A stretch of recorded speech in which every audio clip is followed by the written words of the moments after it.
Oh, jeez. Just how retarded are you?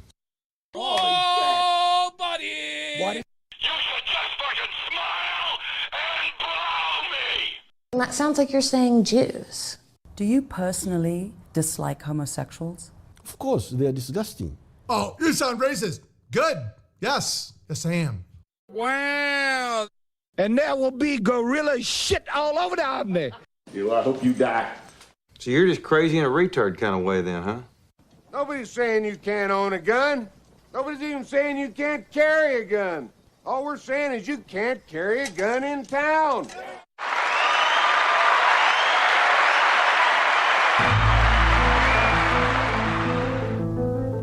In certain extreme situations, the law is inadequate. In order to shame its inadequacy, it is necessary to act outside the law, to pursue natural justice. This is not vengeance. Revenge is not a valid motive, it's an emotional response. No, not vengeance. Punishment. Tonight we have a chance to say, yeah, you're right. We're too extreme. We're too wild. We're too out of control. We're too full of our own shit. Or we have a chance to say, hey, fuck you, you're wrong. Fuck you, we're right. Because you have all made it to the dance. Because believe me, this is the dance. Start the show.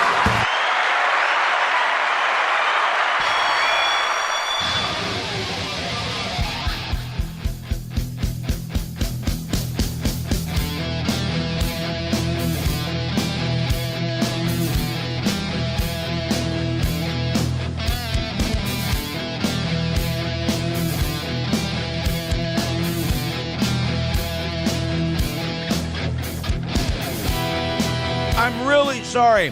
Hi, everybody. Hi, everybody. Hi.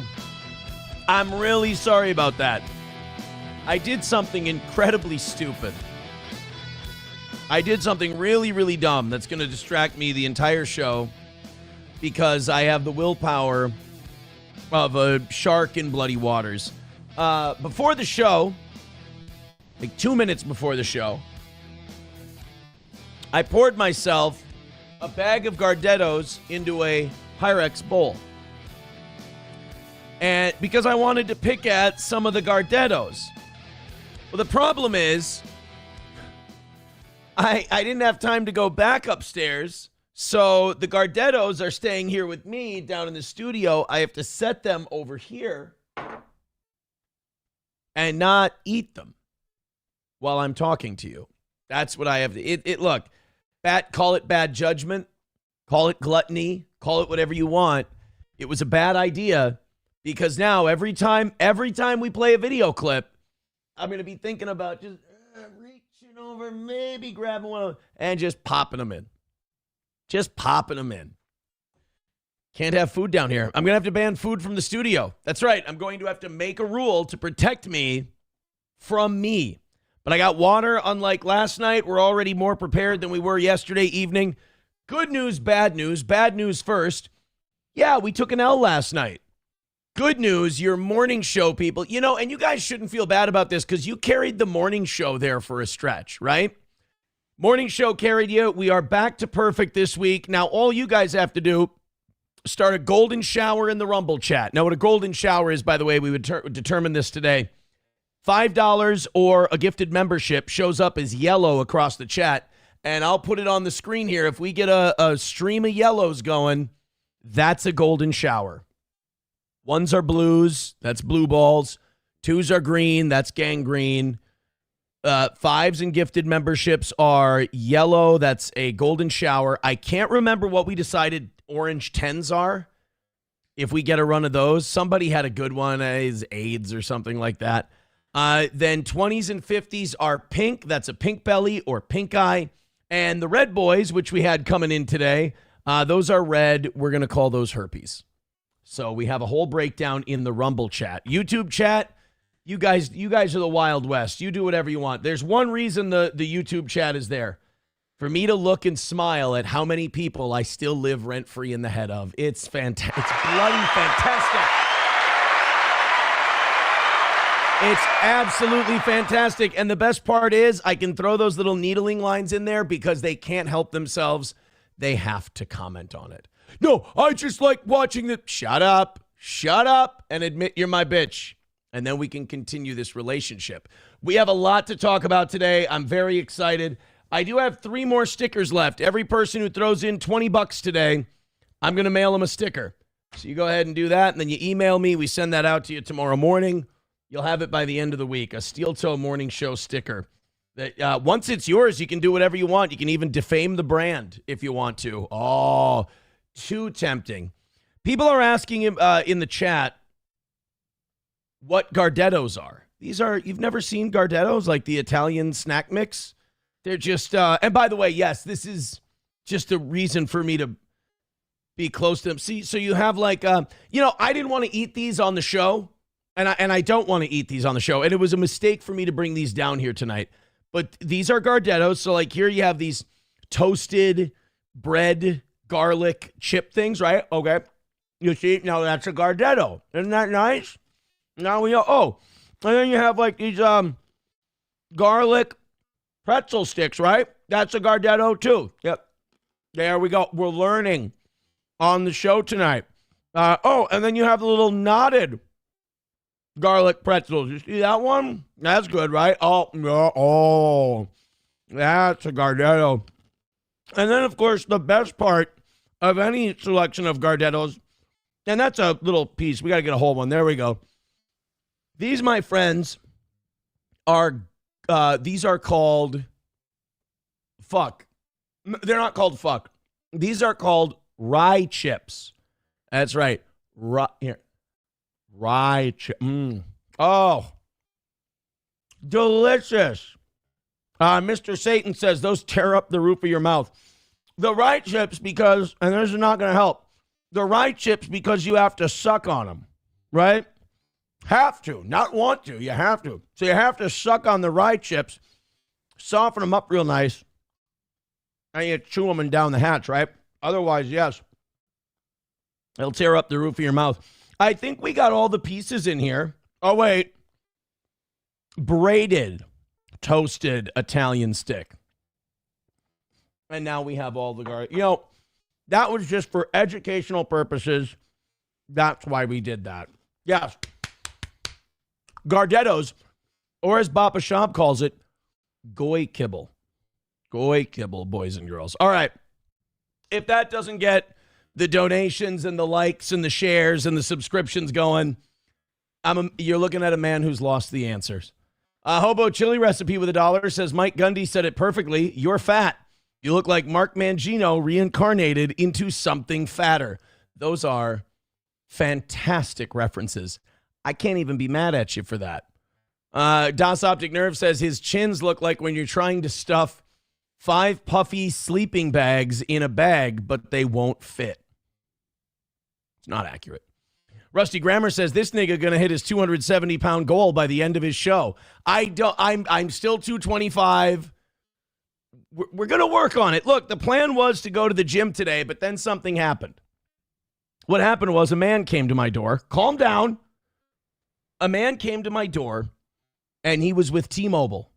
And now when I think T-Mobile, I think of like the welfare cell phone company, like the one where if you're 5 minutes outside of a large city, it sucks and you can't get reception. Well, apparently that was like 10, 20 years ago. And now they've got like Sprint and Mint Mobile's towers, their dishes. And apparently you can get amazing reception everywhere with T-Mobile.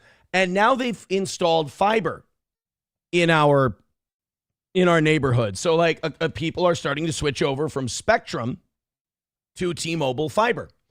I did too. It saved me like $35 a month, and it's way better, like to a factor of 10 times better internet than what I have now. Then while I'm talking to the guy, I'm like, hey, Verizon charges me an arm and a leg for these tablets that my kids have that are paid off. They're fine. But they charge me an arm and a leg for gigs, and I don't really need them because the kids use the Wi-Fi, and we're traveling. If I had to, I can just set up a hotspot for him. And I said, what would, is it worth me driving down to T-Mobile today to check out changing, because you can bundle it now with the new fiber? And he said, absolutely. And he quoted me a price, and I said, well, fuck a duck, I'm going to head down there. So I go down there, and after all the deals and after all the promotional things, I locked in a 10-year price, 10 years, 10-year, 10, a fucking 10. I locked in a 10-year price that was $105 a month cheaper than my current mobile plan.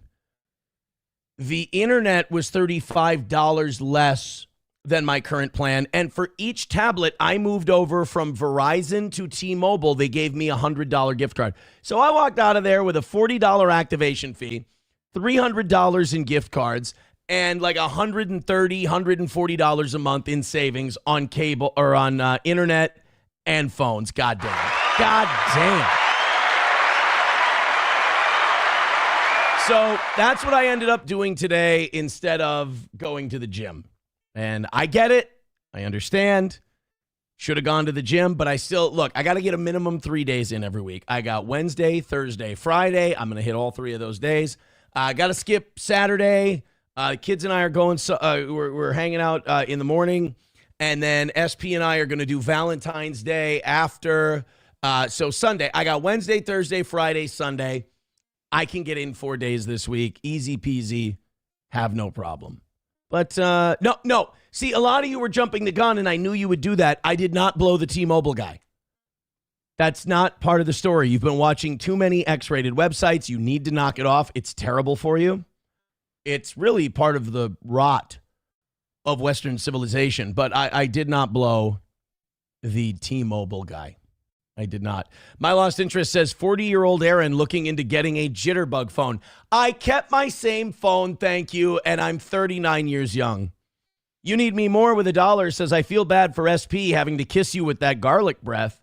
Or maybe it's an improvement. Well, the garlic breath is really, I mean, if we had to pick one of these Gardetto pieces that caused the worst garlic breath, I think you got to go with, oh yeah, like take a look at this rye chip right here, for example. Take a look at this rye chip. You see all that garlic salt on that rye chip? Oh my God. Oh my God. That's just full of, and you put that right on your tongue. Body of Christ. Amen. Oh my God. I got black tongue. Again, it's my fault. I should not have brought the Gardettos down here. Now I'm actively forcing myself to make them a part of tonight's show. That's on me. That's on me. Hobo Chili Recipe says, stop saying Gardito. You sound like an asshole. It's Gardettos, not a Gordito. Hook and Book says, I'm with the Sprint old school military plan.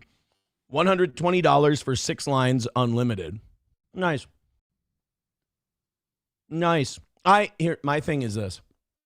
When I think of Sprint, I didn't even know Sprint was around, first of all. When I think of Sprint, I think of when I was a server and all the truckers that would come in I'd have to jack them off in the bathroom. No, all the truckers that would come into the restaurant, they all had the Nextel phone walkie combo things where you, hey, big dog, big pitcher, this is catcher 9-2, and you got your front yard door locked, and you got your rocking chair out on the front porch, over. And they'd be doing that shit. That's what I think of when I can't think of anything with Sprint other than the Nextel phones that had the breaker 19s on them. But apparently they're still around. Sean Lenane says, when do the Minnesota riots start again? We need the numbers, right? I'm going to be so sad in a week when some of those like 75,000, 250,000 view videos wave bye-bye in the 30-day thing. But you know what? We had more views in this last month than anybody. Like, it's going to take months for anybody that hates our show to catch up on our B platform, our secondary platform. We're going to have more views this year than any of them will. And it's all because of our coverage of the protests. It just goes to show that when you get your ass out there, I mean, Steel Toe already won 2026. In February, it's fucking over. You can't stub the toe. We've already won. But it is going to be sad when it leaves that 30-day. Then you just switch it to 60-day. You switch it to 90-day. I'll at least have the Rumble numbers. They're always at 250, 300,000 a month, probably more. 60,000 unique viewers. That's always way better. I'll cope with that. That'll be my coping mechanism. Loaded Wrench says, I've got an Obama phone. Free everything. Hey, Obama phones. Obama, you got to get your Obama phone. Do we still have that lady, the Obama phone lady? Everybody in Ohio got Obama phone. Obama phone lady is one of the early internet's like most blessed creatures. Obama phone lady. She's got to still. No, I don't. Maybe not. Maybe Obama phone lady isn't. Maybe she didn't survive. Oh man, I was in Litchfield doing radio when that came out, and my boss, who is like old school, small town Albany, Minnesota Republican. He loved that. She loved Obama phone. Obama phone lady. I think it was like in Cleveland. Here she is. Here's Obama phone lady. Goddamn, she looks like a retired heavyweight boxer. She does. She looks like Trevor Burbick. Just oh boy. Does that look like a punched in schnoz? So this was at an anti-Mitt Romney event in Cleveland, Ohio. And this lady became like the face of black welfare in 2012. Obama. You got Obama phone? Yes, everybody in Cleveland, low minority, got Obama phone. Keep Obama in president, you know. He gave us a phone. He gave you a phone? Do more. How did he give you a phone? You sign up if you on food stamps, you on Social Security, you got low income, you disability. I have a question. Okay, what's wrong with Romney again? Romney, he sucks. That's fair. I mean, that's a good point. I do agree with her on one thing. Mitt Romney does suck. She is correct about that. The rest of it, I mean, it is like she is the poster child for like learned government dependency, like the nanny state. They always talk about that. They just go, man, you know, if you give people everything, if you just give them welfare, give them food stamps, they'll just live on that forever and it'll be learned dependency and they'll just adjust to that standard of living. And you'll see so many people be like, that's not true. That's disgusting. How dare you? And then you have to hide this lady in a closet so she doesn't pop out and start yelling Obama phone in the middle of your argument and fuck everything up. It's just like, that is not true. People of all races and colors and economic backgrounds, it's just a hand up until they can get back on their feet and get a job. Everybody, you got Obama phone if you want EBT and food stamps and disability. It's like, oh, God damn it. Would you go away? We need you when we have our political events, not when they're around. Hey! Obama. You got Obama phone? Yes, everybody in Cleveland, low minority, got Obama phone. Keep Obama in president, you know. That's right. I got to keep my Obama phone unless Larry Holmes calls and wants a rematch.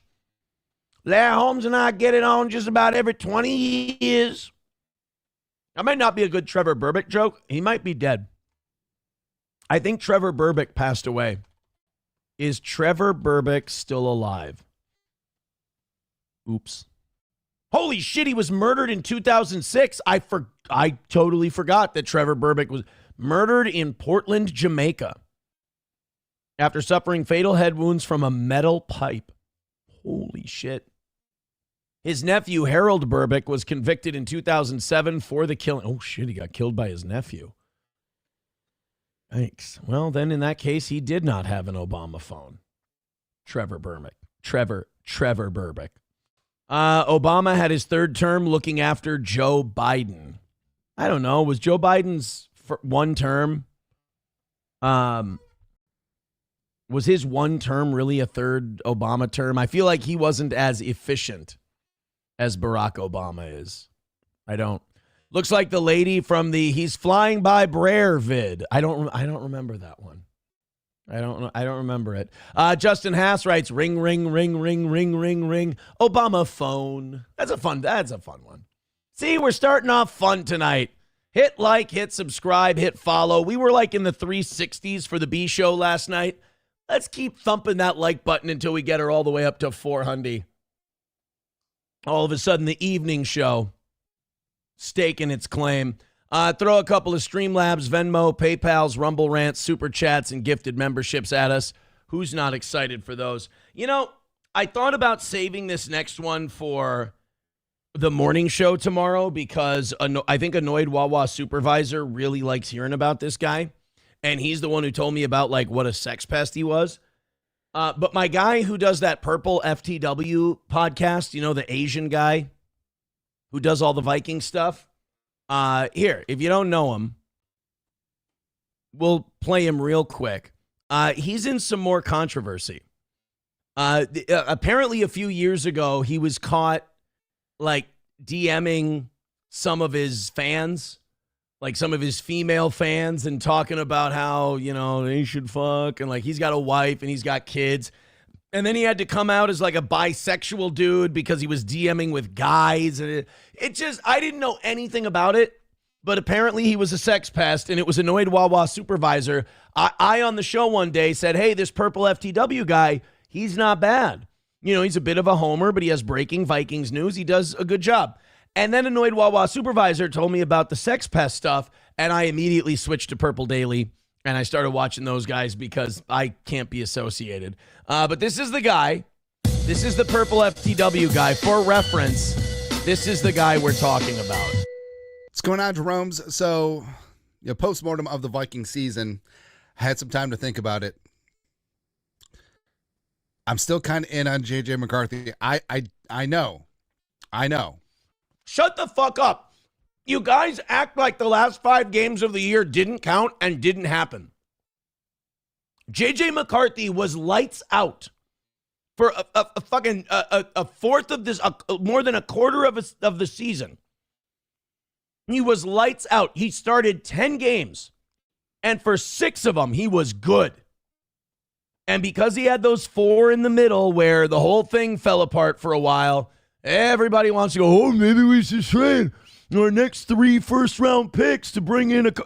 We're not a franchise quarterback away. We've got a lot more problems than that. We need a corner, probably need at least 1 offensive lineman again. We could probably our running game could use some freshening up. Aaron Jones isn't exactly a spring chicken anymore. We're not a Joe Burrow away. And if you get a Joe Burrow, now you can't afford to bring anyone else on the team because you're paying a $50 million quarterback. Now you don't have first-round draft picks that you can build the team with.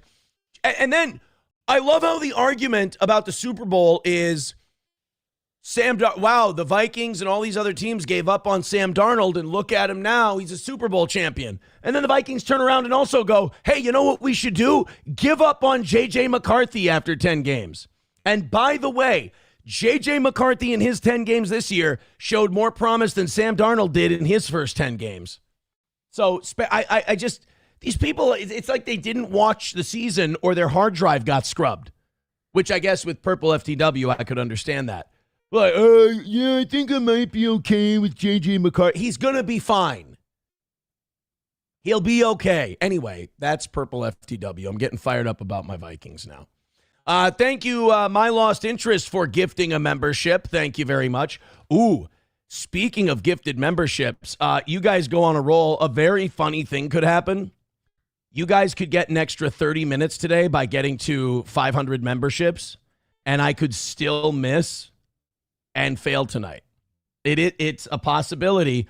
You guys are, what is it, I think 14 memberships away from 500. And then if you get to that 500, we have to do an extra half hour we get to do an extra. We're 16 memberships away from 500 on Rumble. So, Annoyed Wawa Supervisor. Also, yes, Eagle of America. Kirk O'Chains is coming back this year. I'm so excited. I love Kirk Cousins. He was such a great Vikings quarterback. He's the second best Vikings quarterback of all time. There's no debating that. I love Kirk Cousins. So anyway, This purple FTW guy, I don't know what happened. I'm going to have to talk to Annoyed Wawa supervisor. Maybe he can fill me in, but this is never good. Purple FTW podcast on Twitter. These posts are protected. Usually that means some kind of controversy's happening, something.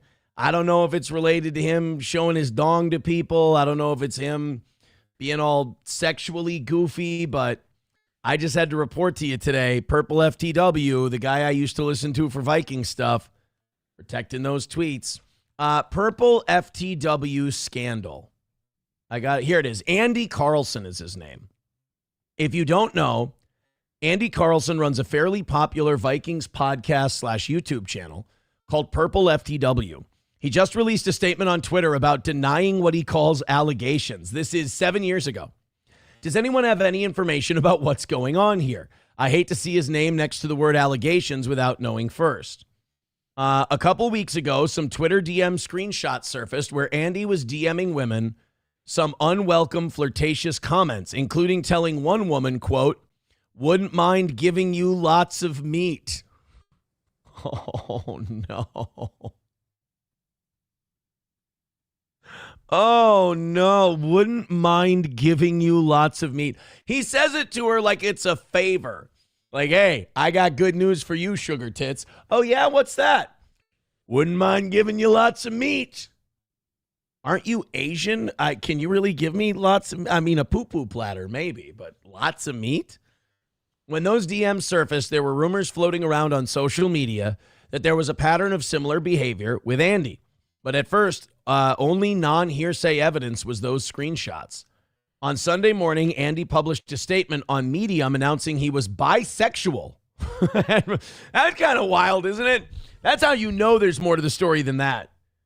Like when some woman goes, hey, here's what the Purple FTW, here's what a moderately, a YouTuber with a moderate following said to me in Twitter DMs. It's like, I wouldn't mind giving you lots of meat. Like, Andy, would you like to explain yourself? All right, I'm half a fag. What? Wait a minute. We were just asking you if we were just wondering what the lots of meat comment meant about the young lady that you wrote the thing to. Okay, faggot. No, What's next? We weren't accusing you of being half gay. Well, I am. So, if you think about it, that's kind of a good strategy to throw people's scent off the I'm DMing with women who aren't my wife about lots of meat trail is just go, I like cock too. All of a sudden, nobody's talking about the lots of meat DMs anymore. They're like, wait a minute, you're a fucking poop pounder and you're writing shit to girls? That's weird. So this is what he had to say. He said, quote, I have had online conversations trying to overcompensate and convince myself I am not the way I am, that I am not also attracted to men. Oh, this guy's poor wife.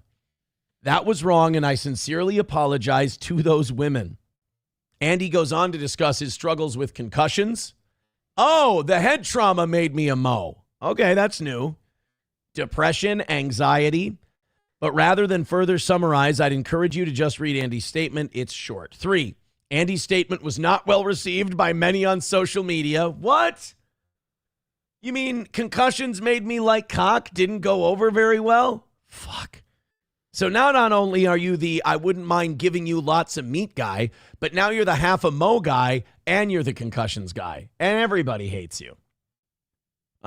Folks seemed upset that Andy seemed to be blaming his sexuality or mental health instead of unequivocally apologizing. Well, maybe he still thinks he wouldn't mind giving her lots of meat. There was also a lot of confusion as Andy's statement did not make clear what Andy was apologizing for. Probably angering Christ by being half a gay.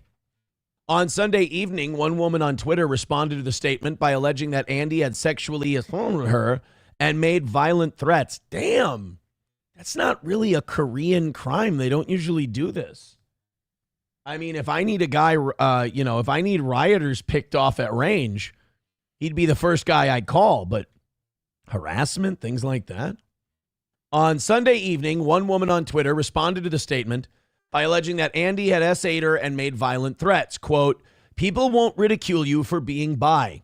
They will, however, for essaying women. Oh, boy. I mean, I'll ridicule them for being bi, but I'm a dinosaur. For threatening them by saying, I could hire someone to kill you. Well, I tell you, this Andy's got the sweetest pillow talk. Or that you'd tie them up in a closet and have your way with them. But enough about what clavicular would do to Wes Watson. Or you don't want to fuck with me. 5, later that same evening, that allegation was corroborated by another user on Twitter who stated, not only did Andy commit the alleged assaults, but there were also other victims as well. How does this guy still have a YouTube channel? Can confirm Amanda told me this in confidence last summer. I believe her and support her and the others 100%. On Tuesday, the woman who made the original allegation posted a 2-part video on Twitter. Please, links. Again, clearly alleging that I was actually physically assaulted by him. She discusses why she hadn't come forward previously. She probably didn't know he was famous. The toll it's taken on her personally and why Andy blaming his actions on his sexuality caused her to come forward. Well, wasn't that the thing with Kevin Spacey? Like when he was accused of like pouncing on a 13-year-old in a bed at a party. He's like, all right, you got me. I'm drunk and I'm gay. I was drunk. I was gay. I get drunk and gay. I'm sorry for being drunk and gay. I'm going to work on both of them. And then, I'm not saying he skated after that, but she discusses why she hadn't come forward. This morning, Andy made a second statement saying, I completely and categorically deny all allegations made against me, and further calling the accusations against him a coordinated smear campaign. Kind of feel bad for his wife, though, because it's like either you're being dragged through the mud and all these allegations are false, but your husband also admits, I like a good tight man ass and a solid throbbing cock.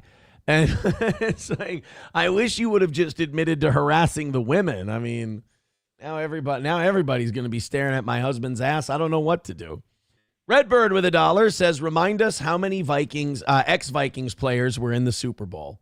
Well, there was Garrett Bradbury, Cam Akers, Stephon Diggs, Sam Darnold, Ed Ingram.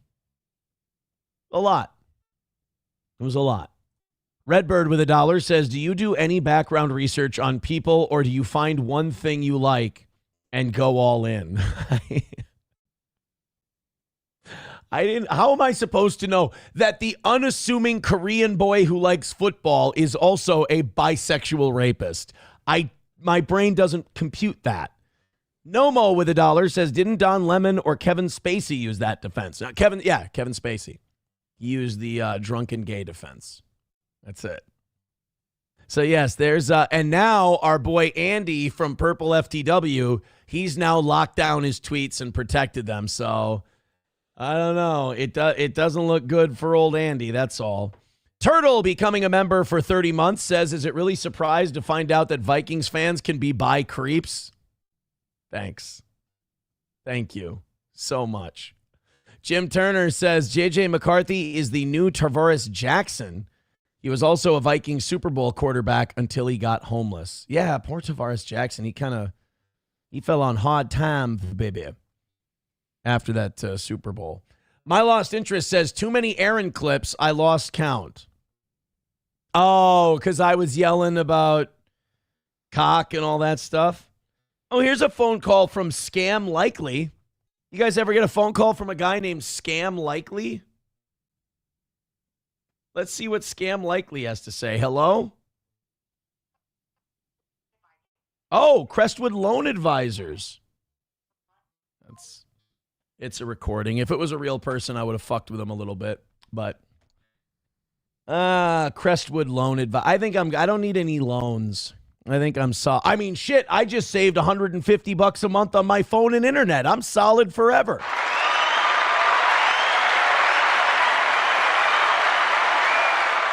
Bong Time says, does your neck still hurt? No, I took some Advil after the show. I was fine. Turns out I was just yelling at Los Federales too much. That's it. I was yelling and screaming at an audience member too much. Thank you guys for the gifted memberships and the dollars. Let's make it rain in that chat, whether it's likes, whether it's follows, subscriptions. Super Chats, Rumble Rants, Venmo, PayPal. We appreciate it all. Tonight and tomorrow night, that's all we have left for these evening shows this week. And we are perfect this week so far because of that wonderful morning show. Professor Tie-Dye, becoming a member for 10 months, says, hey, Tubbo, I am late. I am late. Here is to 10 months. Oh, wait, hold on. Hold on. Jeff Garcia, give me 1 second. We're going to hook you up to the board here. Oh, my God, this is so great to have. Hold on, Jeff. Hold on, Jeff. Just give me 1 second. Jeff Garcia is calling in. You know, it's so great to have someone like Jeff calling into the show right after the Super Bowl. Of course, if you don't know, Jeff Garcia, San Francisco 49ers legend. Hello, Jeff. Great to have you back on the show. Oh, wonderful introduction. Thank you so much. How are you, my love? I'm great, Jeff. We haven't heard from you in quite some time. Oh, I know. It's fabulous. I was at the Super Bowl. Oh, what a wonderful time. Just very occupado at the meatpacking district. So, you know, just enjoying all the festivities. Yeah. How are you? I heard you had a little excitement over this year. Yeah, well, Jeff, you know, I mean, I would say 2 years have been, they've been pretty wild. I've got a lot of stories, but I'd rather not talk about that with you because I don't think I can trust you. Gays yap too much. So let's focus on this. Stop. Let's focus on this Super Bowl, Jeff. What was your favorite part? You know, there was a lot of controversy about the halftime show, and what did you like most about this year's game, the event in general? The pageantry. Oh, that Bad Bunny. Oh, God, what a beautiful man. Oh, you like Have Bad you Bunny? ever had a Spanish man? You're a big fan of you're a big fan of his music? Oh, yes. It's just the gyrations and just the hip thrust. Oh, it was just fabulous. Wait. What's your favorite Bad Bunny song? Oh, don't do that. I celebrate his entire catalog. Oh, of course. I'm sorry. Did you like Ricky Martin was part of the halftime show. You had to enjoy that. Oh, he's just an old queen. I've gotten sick of him. I'm going for something new, something fresh. Oh. Come on, baby. You got to understand that. Jeff, if I could, again, NFL legend Jeff Garcia on the phone. It's funny, I hear you talk about the pageantry, and certainly the chat's talking about you commenting on the pageantry and the halftime show. Jeff, what about the game? Oh, who's watching the game? I was too worried about being in the men's room. Just post it up in the stall. What do you mean? Like Eric, you had to don't know me. Wait, you had to go to the bathroom really bad, and you were in the stall all game? What was? Well, you know, that is one part of being a homosexual. The UTIs. I mean, they can be a problem. I didn't. Listen, darling, we're losing. We're losing we're losing the crowd. So I'll let you go. Have a wonderful day. All right. Toodles. Thank you, Jeff. There we go. Jeff Garcia calling in. I always nice. Always nice when Jeff Garcia calls into the program. Thank you, Jeff. It turns out he didn't watch the game. I was really kind of excited to get a Pro Bowl NFL quarterback's take on the game itself. And what does Jeff Garcia do? But he just talks about being in the men's room and UTIs and Bad Bunny gyrating, and I didn't see it coming. Historically White says that was one of Aaron's sauna friends. Hey, have some respect. That was NFL legend Jeff Garcia. How goddamn dare you? All right, let's get into some of the news we've got tonight. I think that was a good intro to tonight's program. You guys go in and do your thing. I'll continue out here doing mine. Hit like, hit subscribe, hit follow. Oh, wow. Oh. I should not have gone and looked at the numbers for tonight. 195, so we haven't quite broken even 200 yet. Here I am thinking, hot shit, we've been over the threes for a long time now over here on the evening show, and yike, that YouTube number is especially dismal. That's about halfway where we need it to be. Holy shit. I mean, Rumble, you're only behind by about 20 or 30 people, but YouTube, you got to double up. Hit like, hit subscribe, and hit follow. Let's go back into the show. Huh? What do you think? 09 Canyon says that was sweet of Jeff to call in. Landers says Jeff's insight was refreshing. It certainly was. Like I said, 16 memberships away from 500. Thank you, guys. So we all know that the fraud in Minnesota is not good.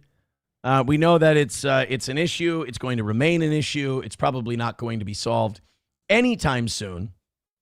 And that we are probably bound and determined to be the Somali fraud state for a very long time for two reasons. One, it takes a long time to prosecute these things. Two, our current governor isn't going to do shit about it. And three, Somalis are kind of a protected class, and it's going to be hard for people to go after them without being called Islamophobic. And then, of course, the big one, the Republicans and the Democrats don't want to solve this problem because it's a good divisive issue that they can get people to fight each other on so they can ignore the satanic Luciferian pedophiles that secretly run their government on behalf of Israel. So anyway, turns out Minnesota's in a heap of trouble. Word is out. We're Fraud City. People are traveling from across the country just to come to Minnesota and rip us off. Apparently, it's like fraud tourism. Listen to this story. I think these guys traveled from Pennsylvania just to come to Minnesota and rip us off. The two men from Philadelphia who heard it was easy to rip off taxpayers here in Minnesota. Federal prosecutors have called this case fraud tourism. Hey, I didn't even know they called it that. I came up with that too. Well, I'm so smart. And yes, while the video, you thought I was kidding earlier? While the video's playing, I am munching on Gardettos. I can't, they're at arm's length. What am I supposed to do? The men traveled here to steal from the now defunct Medicaid program. Oops. Today, they traveled back here to face the consequences, and I had the chance to ask them about it. They called it... Oh, shit, they're black. Wow. I definitely thought like this had the get up and go and ambition of a white guy. I didn't know that black people were going to drive across state lines to defraud somebody. I thought they would have done some hustling in their own state. God damn, you got to respect the grind. I mean, he doesn't look like a Somali king. Fraud tourism. You want to respond to that, sir? Tell them. Why Minnesota, Mr. Brown? You can suck my big black dick. That's a fuck you can do. That ain't going to help me with the gay rumors. He's got no comment today, okay? Anything you want to say to taxpayers here? That's He doesn't know. Yes, I'd like to say that this motherfucking revolving door is a piece of shit. How I even use this motherfucker? I gotta watch him. We gotta watch him fuck up the revolving door again. Anything you want to say to taxpayers here?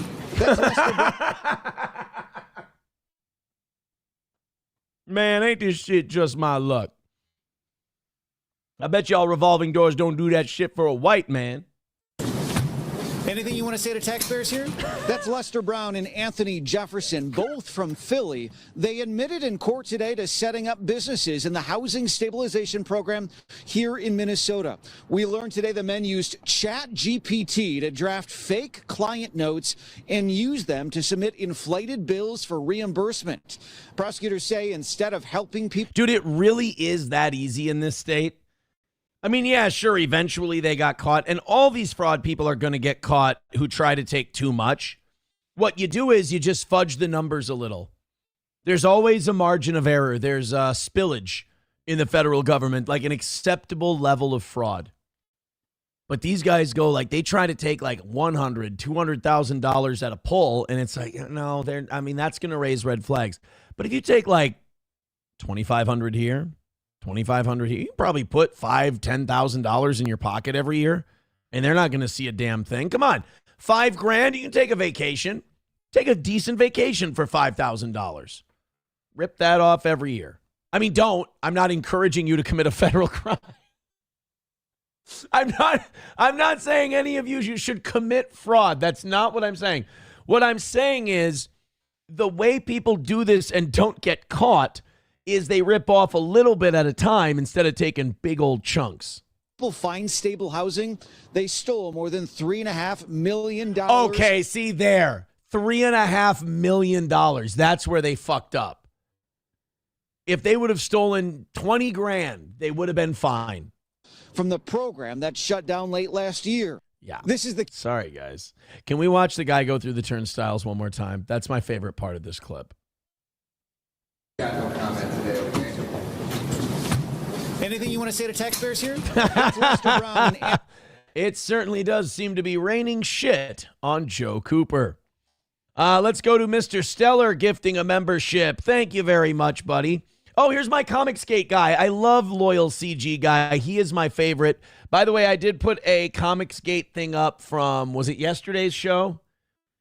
Go watch that clip.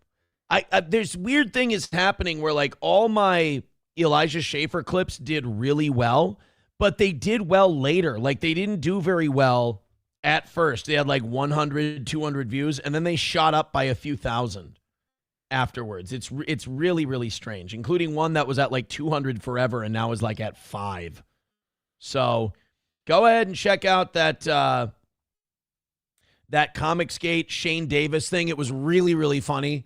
We got Shane Davis to delete a video where he talked shit about me because in my response to it, I apparently just really pissed him off and leveled him. Felt good.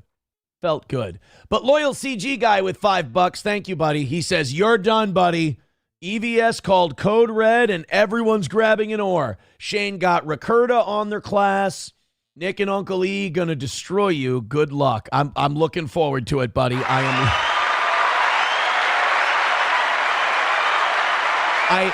I wish I knew who Loyal CG Guy was because he is very funny and his super chats are incredibly entertaining.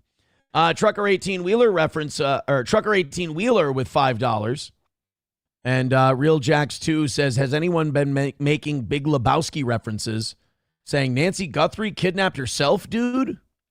We do have some updates on the Nancy Guthrie thing tonight.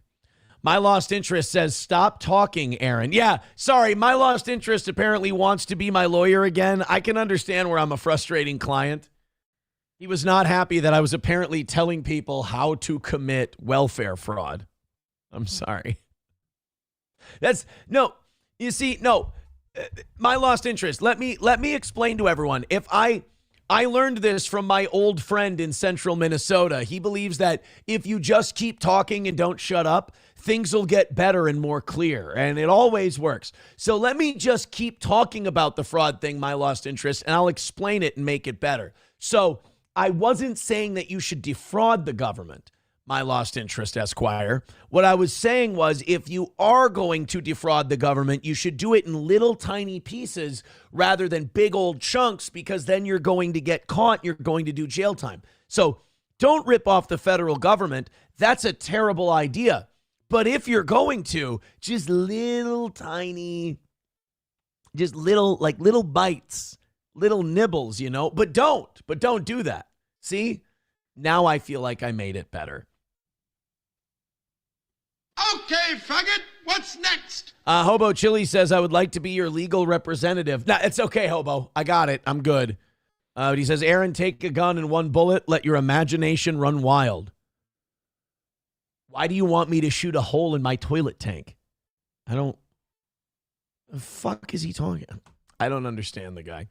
Bong Time says Aaron's chins need to play Russian roulette. I don't like that Bong Time just became a fan of this show like a few weeks ago. And now all of a sudden he's kind of gotten in line with the audience members. He kind of understands the vibe. I always think that when these new guys come in to watch the show and become really active in the chat and stuff, I'm like, this is good. It's going to be someone who's going to come in here. They're going to bring a little normalcy. It's not going to be as psychotic and weird and, you know, just fucking mean. And then like within 3 weeks, all of our fans turn them. And instead of them being the voice of reason, they're like, nice to see your chins got out of bed too, you fat fuck. And you're like, love you too. Love you too. My Lost Interest letting me know that my explanation was way worse. Oh, well, look, I tried at least. I put in the effort. Hey, guys, My Lost Interest gifted a membership earlier, but I noticed he doesn't have one. Why don't you guys hook him up and get My Lost Interest a membership? What do you say? And Tiff got herself a Steel Toe membership over on YouTube. Thank you so much. All right, let's continue on. So Minnesota is apparently a state now that hosts a thing called fraud tourism. Yay. Great.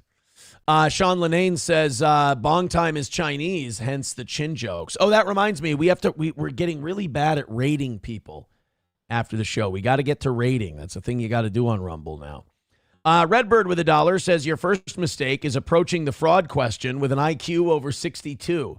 Oh, that's true because they're like orangutans. No, my lost interest. It's okay. I got this one. See, I'm not saying that Somalis are orangutans. That's not what I'm saying at all. What I'm saying is the average Somali has such a low IQ that in some studies it's been shown to be close to what an orangutan IQ is. That's why people compare them. See, like, I wouldn't say that a Somali has the intelligence of an orangutan or that an orangutan is every bit as smart as a Somali, but I'm saying there are people who say that, and it's because Somalis tend to be remarkably low IQ, probably because of generations of inbreeding. But again, I'm not saying anything about the orangutan thing. That's other people. How'd I do, boss? Landers with $2 says, when I became a listener, you welcomed me with open anus. It was beautiful. That's not true. That thing he just said is complete and utter bullshit. Oh, apparently my lost interest just putting a facepalm emoji up. Apparently he's so proud of the explanation that I gave that he has to hold his hand over his face because he's so overwhelmed with pride. Thank you, buddy. I appreciate that. Taste Ferry Alto says, your YouTube channel is toast. That is what we got our last strike for. Sorry. My bad. I saw that a clip show got their channel struck because they kept showing clips. And I see people now, they try to blame. Somebody did, I think it was Carl's channel. They did something where they just endlessly talked about Whitney Cummings because Carl only has clips. Like, he can't put on a show, like a show. He can't just talk about stuff. He can't turn on a mic and talk. He's got to have clips and other people in order to, do a program. Which I'm not saying that to demean him. That guy has outkicked his coverage. He should, nobody should know who he is. But his ability to attract an audience versus his actual talent level is so completely out of whack, you have to applaud it. The problem is, Carl has this thinking who the fuck he is syndrome, and he doesn't think before he speaks, and that's coming from me. So his channel got struck by YouTube. YouTube struck his channel because he was harassing and abusing Whitney Cummings. Like, he was going too far in clips, and the people he had on went too far in clips, which surprises me because Carl's not an edgy or funny guy. He's just kind of a opie. He's a presenter. So he did a thing about Whitney Cummings, and instead of just taking his lumps like we do, like we said some shit about Somalis and orangutans, we got a community guideline strike, and we were out for 7 days. Well, he started bitching that, I'm being victimized by Whitney Cummings, like he's doing the victim blame. Basically, he's doing a cry bully thing, kind of like he does with Stuttering John, but nobody likes Stuttering John, so it's easy for him to pull it off. So he does the whole cry bully thing where he's like, I'm being victimized by Whitney Cummings. He's not. He's lying. He knows it's not Whitney Cummings because it wasn't a DMCA takedown. It wasn't a copyright strike. It was a community guideline strike. Now, as the expert of having a show where we actually do content, so we do get community guideline strikes because we actually do push boundaries on this show, a community guideline strike just means that YouTube got a hold of something you did. YouTube determined that you broke their rules, so they struck you. And doofus, there's a reason why Rumble is our #1 platform. All right? It's more creator friendly. We like YouTube for the reach and access, and we've had, 700,000-800,000 views this past 30 days. I'll let you know what that's like sometime. But you don't do this thing where you talk a bunch of shit, you fuck around, you find out, and then you try to do cry bully. And what's worse about doing cry bully is doing cry bully knowing you're lying about it. He knows that Whitney Cummings didn't do this. Whitney Cummings probably doesn't even give a shit that he did it. YouTube did it. And he's trying to blame Whitney. It's fucking stupid. And then I saw that Chrissy Mayer was like, YouTube, this is not right. How could you let Whitney do this? Chrissy, you and your husband call creators and try to get them to strike channels if you don't like them. You did it with me. You tried to get me to strike Chad Zumach. You did it with Keanu with the Clippers scandal, which, by the way, her view count was starting to really go up and people were really starting to like Keanu. She was on my show. People were exposed to her there. Her view count was in the hundreds. And then Chrissy had her do that thing with the Clippers, and it just went in the shitter. She really took some bad advice on that one. But yeah, community guidelines strike. That is not the creator striking you. That's YouTube deciding that you fucked up. And you know how I know that? I fuck up on YouTube all the time. Orangutans and Somalis, they don't like the comparison. All right, let's continue on. This was awesome. We got an update on our boy Thomas Massey and the things that he's doing. Los Federales, don't put that Keanu link in the chat. What are you doing? Why do you guys do? Somebody did that with Chrissy Mayer this morning too. They put some link up where there's all kinds of fucked up photos on there. God damn it, Los Federales. Well, at any rate, Thomas Massey was at it today, and he was taking his victory laps because the whole Epstein files thing, they made a lot of progress on it. And Thomas Massey found out that the FBI was redacting names before they sent them to the DOJ. The way the law is written, the FBI has to send the files they have unredacted to the DOJ, and then the DOJ has to release those files to the public for its viewing and consumption, just with victims' names redacted out. The problem is when they dropped these last 3 million pages, they were redacting names of victims, but then also redacting the names of the people who were having sex with the victims. Now, the reason this is a big problem is twofold. One, Kash Patel, Dan Bongino, Nikki Haley,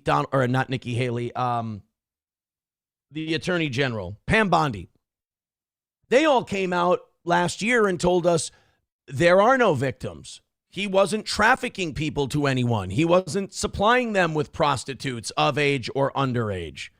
Well, that turned out to be a lie because now we're finding out in these FBI files there are co-conspirators and there are victims. And not only are they redacting the victims' names, but they're redacting the co-conspirators until last night. Thomas Massey and Ro Khanna, Republican and Democrat respectfully, they went to the DOJ, they viewed these files, and they told the Department of Justice, hey, you're redacting co-conspirators in the shit you release to the public. You have to release those names by law. So they did. And we got like Sultans, the CEO of Victoria's Secret, who I believe was helping Jeffrey Epstein traffic these women using his Victoria's Secret models. You have European Parliament members in the EU. A lot of people that are in these emails having these victims trafficked to them. So you can't believe a word these fucking people say anymore. Not that you could at all before. But you really can't believe a word these people say. And Kash Patel should be brought up on charges because he lied under oath in front of Congress about all this. But good for Thomas Massey. Good for Ro Khanna. Good for all these people who are going in there and holding their feet to the fire. And like I said, we got to protect these people at all costs because shit's starting to really go down and they're going to try and go after these people. A clip, an Epstein-related clip I wanted to show you tonight is of this ghoul, Alan Dershowitz. Now, if you don't know who Alan Dershowitz is, he was Jeffrey Epstein's lawyer. And as Jeffrey Epstein's lawyer, he went to the island. He got massages from girls. Victims have named him in the Epstein files. And he has been looked at as kind of a creepy, suspect guy, really from day one. So, what does he do to beat this stereotype that he's some kind of Jewish pedo? Well, of course, he cries victim and threatens to sue everybody. I can't make it up. We have the clip of Alan Dershowitz saying that all of the victims are liars. That's going to play well. And that he might just start suing everybody. That has afflicted America since the 1950s. I want you to look at this paper that has been reproduced and sent by the Justice Department. It's called Prominent Names. And it's a list of prominent people who have been accused. Every single name of every accuser has been blacked out. So, for example, let's turn. This is interesting. What a wild tactic that Alan Dershowitz is attempting here. And by the way, this is great because I hope this blows up in their face. I hope this is all the cannibals just eating each other. Because now Alan Dershowitz goes, they're accusing me of all kinds of terrible things. Well, here's a piece of paper with every powerful person's name on it who's been accused. I'm not the only piece of shit. Here's the thing they said I did. So Alan Dershowitz is just in full-on, as the kids say, cope and seethe mode, and he's just going to lash out. Like, Dershowitz is going to be the guy who burns it all down trying to save himself. To me, it says blank, blank, blank, blacked out, stated she gave him a massage on Epstein's plane, parenthesis, not a minor. So let's understand that. This is an adult, a woman who was on Epstein's plane, she says. I was never on an Epstein plane with a young woman. Right. I never got a massage. This is total defamation, a total... It's defamation of character. As a matter of fact, I'm the real victim here. The biggest victim of the Epstein files, this is the headline, is Alan Dershowitz. Not beating the stereotypes there, Al. But I can't disprove it because they won't give me her name. McCarthyism on the issue. That's McCarthy. They won't release the name of the woman who's been brutally raped and sex trafficked by an Israeli pedophile. This is just like McCarthyism. Alan Dershowitz is going to be the guy that burns this thing down because he's too selfish, he's too socially unaware, and he's too retarded and panicked to be able to make any kind of rational decision. He's going to start flipping on people. He's going to start telling on people. This would be the most entertaining way this Epstein thing ends, is that not that we unredact all the guilty parties' names, but all the guilty parties just start snitching on each other to try and save themselves. That would be the best part. Of his spying let me continue. Let's get on to the that. issue of his for the Mossad. That comes from what is called an undercover confidential source. I happen to know who the source is. The source is somebody who the FBI investigated, found to be totally incredible, lacked all credibility. This is the worst form of McCarthyism. Why are we tolerating this? Because your boss and you are satanic pedos? That's probably why we're entertaining this. And it's so fun to watch you squirm, Al. It really is. I'm enjoying this greatly. And I need moments like this because reading those Epstein files, seeing what's in them, especially as a parent, but you don't have to be a parent to be disgusted by it, it really does make you angry and it really does make you question a lot of things. But watching Alan Dershowitz you got to appreciate what he's attempting here. Dershowitz is trying to pretend that he's the victim of the Epstein files, and these cowardice women have to be named in public and shamed for daring to allege. And by the way, Alan, they're not even alleging that you're doing anything illegal. They're saying Alan Dershowitz got a massage on Epstein's plane. That's all they're saying. I don't know why you're being so defensive about this. I mean, you defended the guy. I love that he's more offended and more defensive of the allegation that he got a massage from a woman on an airplane than he is about being the attorney who vigorously defended Jeffrey Epstein. It's the worst form of McCarthyism. I think the Rosenbergs got the worst form of McCarthyism, but go ahead. Why are we allowing accusations without the names of the accusers? For example, in my case, it's an adult woman. We don't know whether she's a victim. We don't know whether she's a perpetrator. We don't know whether she's a co-conspirator. Why do you hide her name and produce the... He's having a full-on meltdown on television. It's great. We don't know. She might be a perpetrator. Yeah, she trafficked herself. What a whore. No, Alan, that would be Kim Nicholson, not the Epstein people. Why is her name blacked out? You know, as an attorney, I can't figure out why a victim might want some privacy as she makes out. I love how a very wealthy man and a powerful, well-connected man is looking in the camera with a straight face and going, all of these powerless women should tell all of us bloody-toothed madmen, Satanist power brokers who they are so we can identify them. What? Why, Alan? Well, just so we can protect our innocence, of course. Okay. By the way, He wants to tell us he's not a satanic pedophile, but what the fuck is that mask up on his wall? Bro, you've got a menorah over here. We get it. And then you've got some kind of weird kabuki Bohemian Grove mask in the background. Take that shit down when you're trying to tell us you're not a Satanist. I'm actually the victim here, you know. Name of the people who are accused. That's guilt by accusation. That's guilt by association. That's guilt by accusation. No shit, retard. Every guilt is a guilt by accusation. You get accused. It's McCarthyism. It's wrong. It's unconstitutional. It has to stop. And the media is playing a role in this. Politicians. Yeah, the media is playing a role in it. They're not telling people shit about the Epstein files. They're on your side, dildo. That's how much of a creep you are. Are playing a role in this. Epstein will never Let be me jump in remembered for a second. He will be remembered for inciting McCarthyism that infects America now more than it ever has since the 1950s. It has to stop. It has to stop before they find out I did way worse than the massage. I mean, no. You know what? He could have called it Massages for Mossad. It would have been perfect. It was, the marketing opportunity that we missed from old Alan Dershowitz. $1 from Los Federales says, I'm not kidding, Aaron. You owe me a BJ or a titty job after this morning. Pick your poison. I wouldn't have accepted your $100 if I knew it came with a blowjob or a tit job. Jesus. Now, that said, throw me another hundo and I'll think about it. Congratulations on your raise and promotion, by the way. Bong Time says he's going to be visiting Israel soon. I have a feeling a lot of people who are being named. I have a feeling Les Wexner, whatever. This Victoria's Secret guy, I have a feeling he might be booking a flight sometime very soon.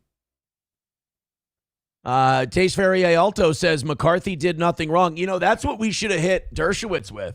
Is like, oh, you're saying this is like McCarthyism? You mean a good thing that keeps Americans in check? Good. Okay, then yeah. You know, McCarthyism did catch a lot of communists. A lot of vagina, who needs a membership, by the way, says, don't Jews ever just shut the fuck up? Oh, when they're guilty of something? Oh, my God, no. Papa, you want to take that one? If they've actually done something, Jews are the best gaslighters on the planet. Oh, my God. That's like the whole stereotype behind the Jewish mother is they can make you feel guilty about just living your life. Oh, so you just want to go off and have a good time with your friends and leave your mother here all alone? That's fine. I'll find something to entertain myself. You go off and think of yourself. That's fine. Brian says, thou doth protest too much, Alan. Yeah, like even if you're innocent, an innocent man wouldn't bloviate that much. He would go, I didn't get a massage on that plane. Oh, whatever. I mean, a massage isn't illegal. I can get a massage on a plane if I want to. I'm a rich Jewish lawyer, but no, I didn't, now that you're asking. 191 Redbird with $1 says the email talking about torturing children to manifest mental abilities makes you rethink the people that have spent decades claiming that UFOs are demons and we have been exchanging children for tech. Bro, I saw something today, and for the first time in my life, I went, all right, let's hear him out. And it was someone talking about the earth being flat. And I was like, okay, I'm pretty sure this is bullshit, but I've never been more unsure of whether or not this is bullshit in my entire life. Again, I am 99.98% sure that the earth is, no, I'm 99.99% sure the earth was round. However, before all these Epstein revelations, I was 100% sure that the earth was round. Fuck you, dude, with $1 says McCarthy was on the right path. Well, yeah, Joseph and JJ. Sean Linane with $1 says, who knew Hitler would... Oh, my God. Jesus, man. It's a little aggressive, if I do say so myself. Good Lord, man. Oh, boy. Silverwolf says, this is as bad as the Holly, oy vey. Yeah, Root says talking too much when they're guilty is like their curse. It really is. My grandma used to call it the Sheeny curse. I don't know what it means. Wally World gifting a membership. Who got that one? Halada Vagina got that membership. All right.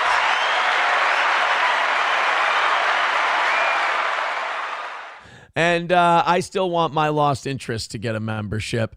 Das Optic Nerve pinned a message to the top of the page that says, Aaron doesn't motorboat. It's more like a belt-fed MG42 with those knockers. I did not approve that.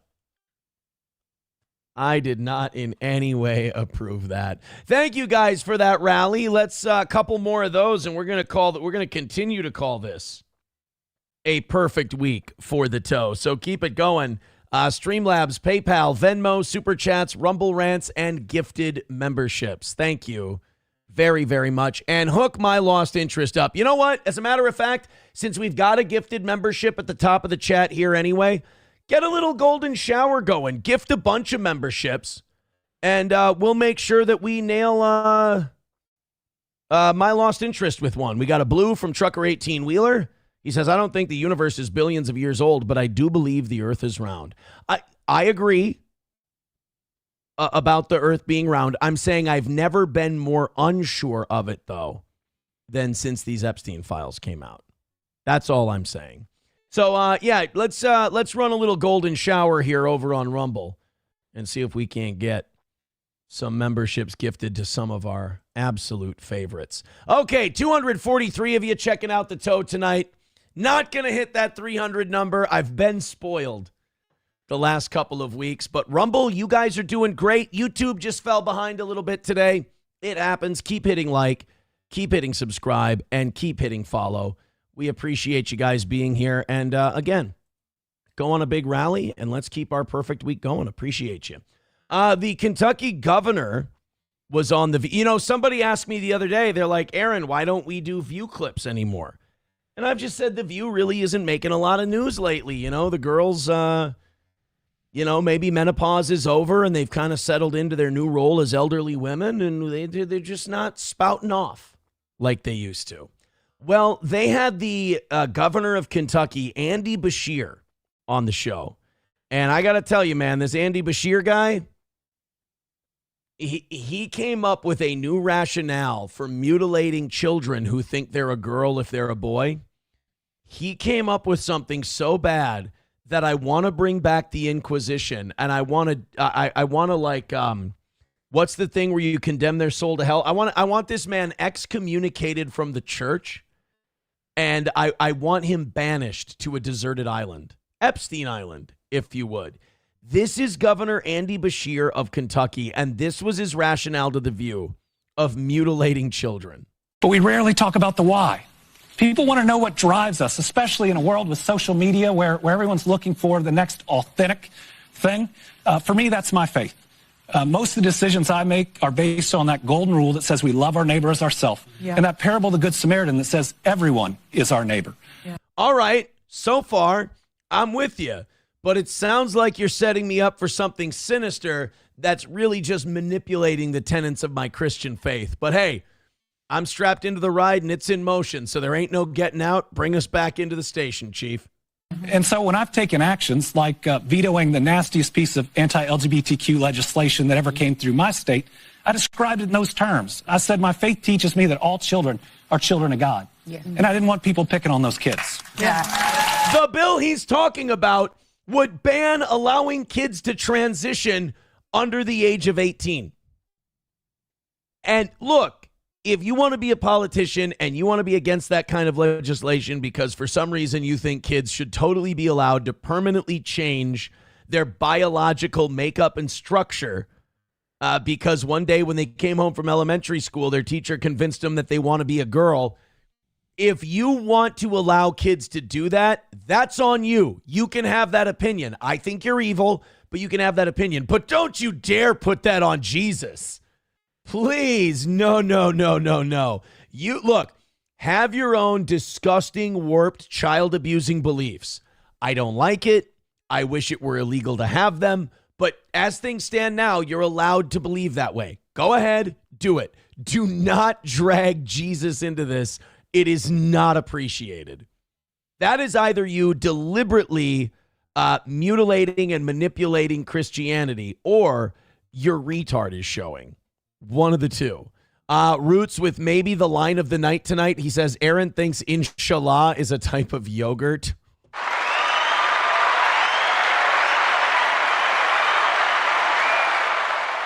Thank you, buddy. Thank you, Roots. Streamlabs, PayPal, Venmo, Super Chats, Rumble Rants. Let's rally and go nuts tonight.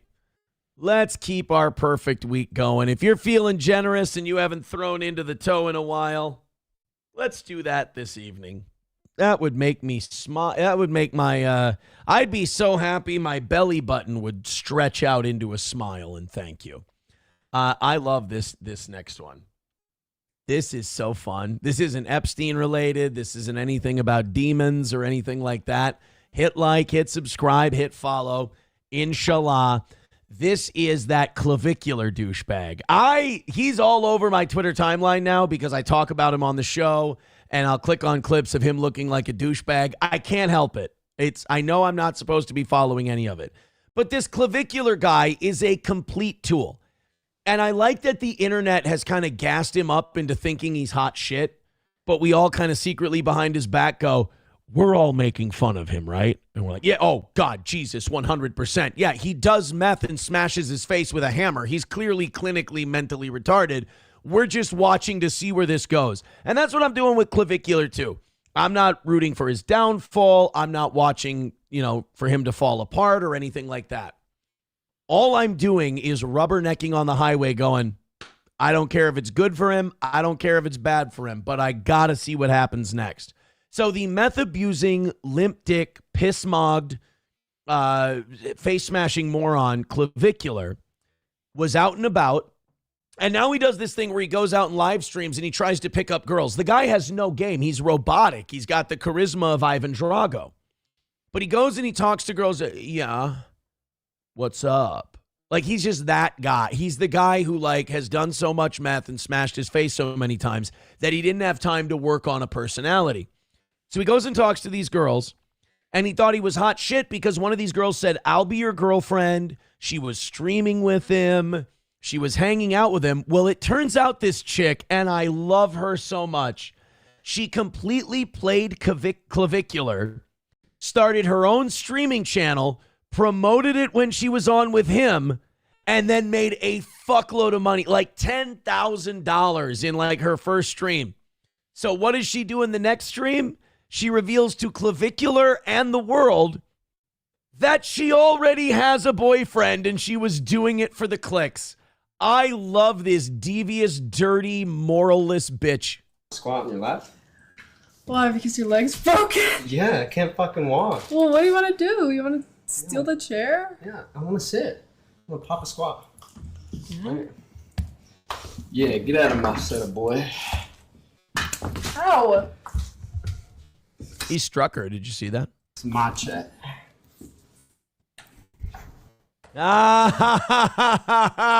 So clavicular got cucked for Robert Smith from The Cure, or Robert Pattinson as Bruce Wayne. Why the camera so blurry?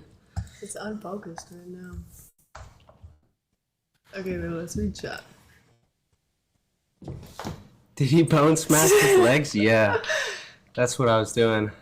Oh, fucking trying to height lengthen, extend my fucking legs. Oh, no. How tall am I? I'm a little manlet.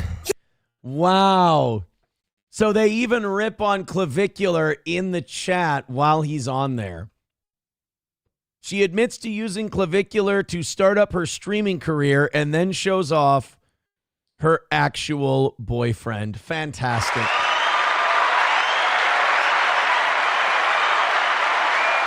I mean, look, go online, tell the audience that you do meth and you smash your face with a hammer and you broke your dick at 20 years old, and then see if people don't fuck with you. Brian says, dude is zooted. Look at those pupils. Well, look, she's not a very smart lady, all right? She's hanging out with streamers and basically going, duh, in front of a microphone to make money. I mean, look. She's nobody said she was bright and that she attracts, Rhodes Scholars or anything. I just thought it was funny that she played clavicular. Now this poor fucker, he's facing 2 felony charges because he went into a club with a fake ID and then he got caught with like a possession of controlled substances on him. Probably the meth he does to suck his cheeks in. That made me very, very happy. Landers says, again, he's a fag, much like Nick, Myron, and Sneeko. This really isn't hard to figure out, Aaron. I know, but it's fun. It's fun to watch these little short clips. Roots Calhoun says, Aaron, stop that sentence dead in its tracks, dumbass. What are you talking about? What sentence did I stop dead in my tracks? Trucker 18 Wheeler with $1 says he looks like a more creepy Michael Jackson. I was going to say too white, but that wouldn't be the case, would it? Cocktiff says, send Carmax and Scarlett the link. One of them maybe, one of them absolutely fucking not. Absolutely not.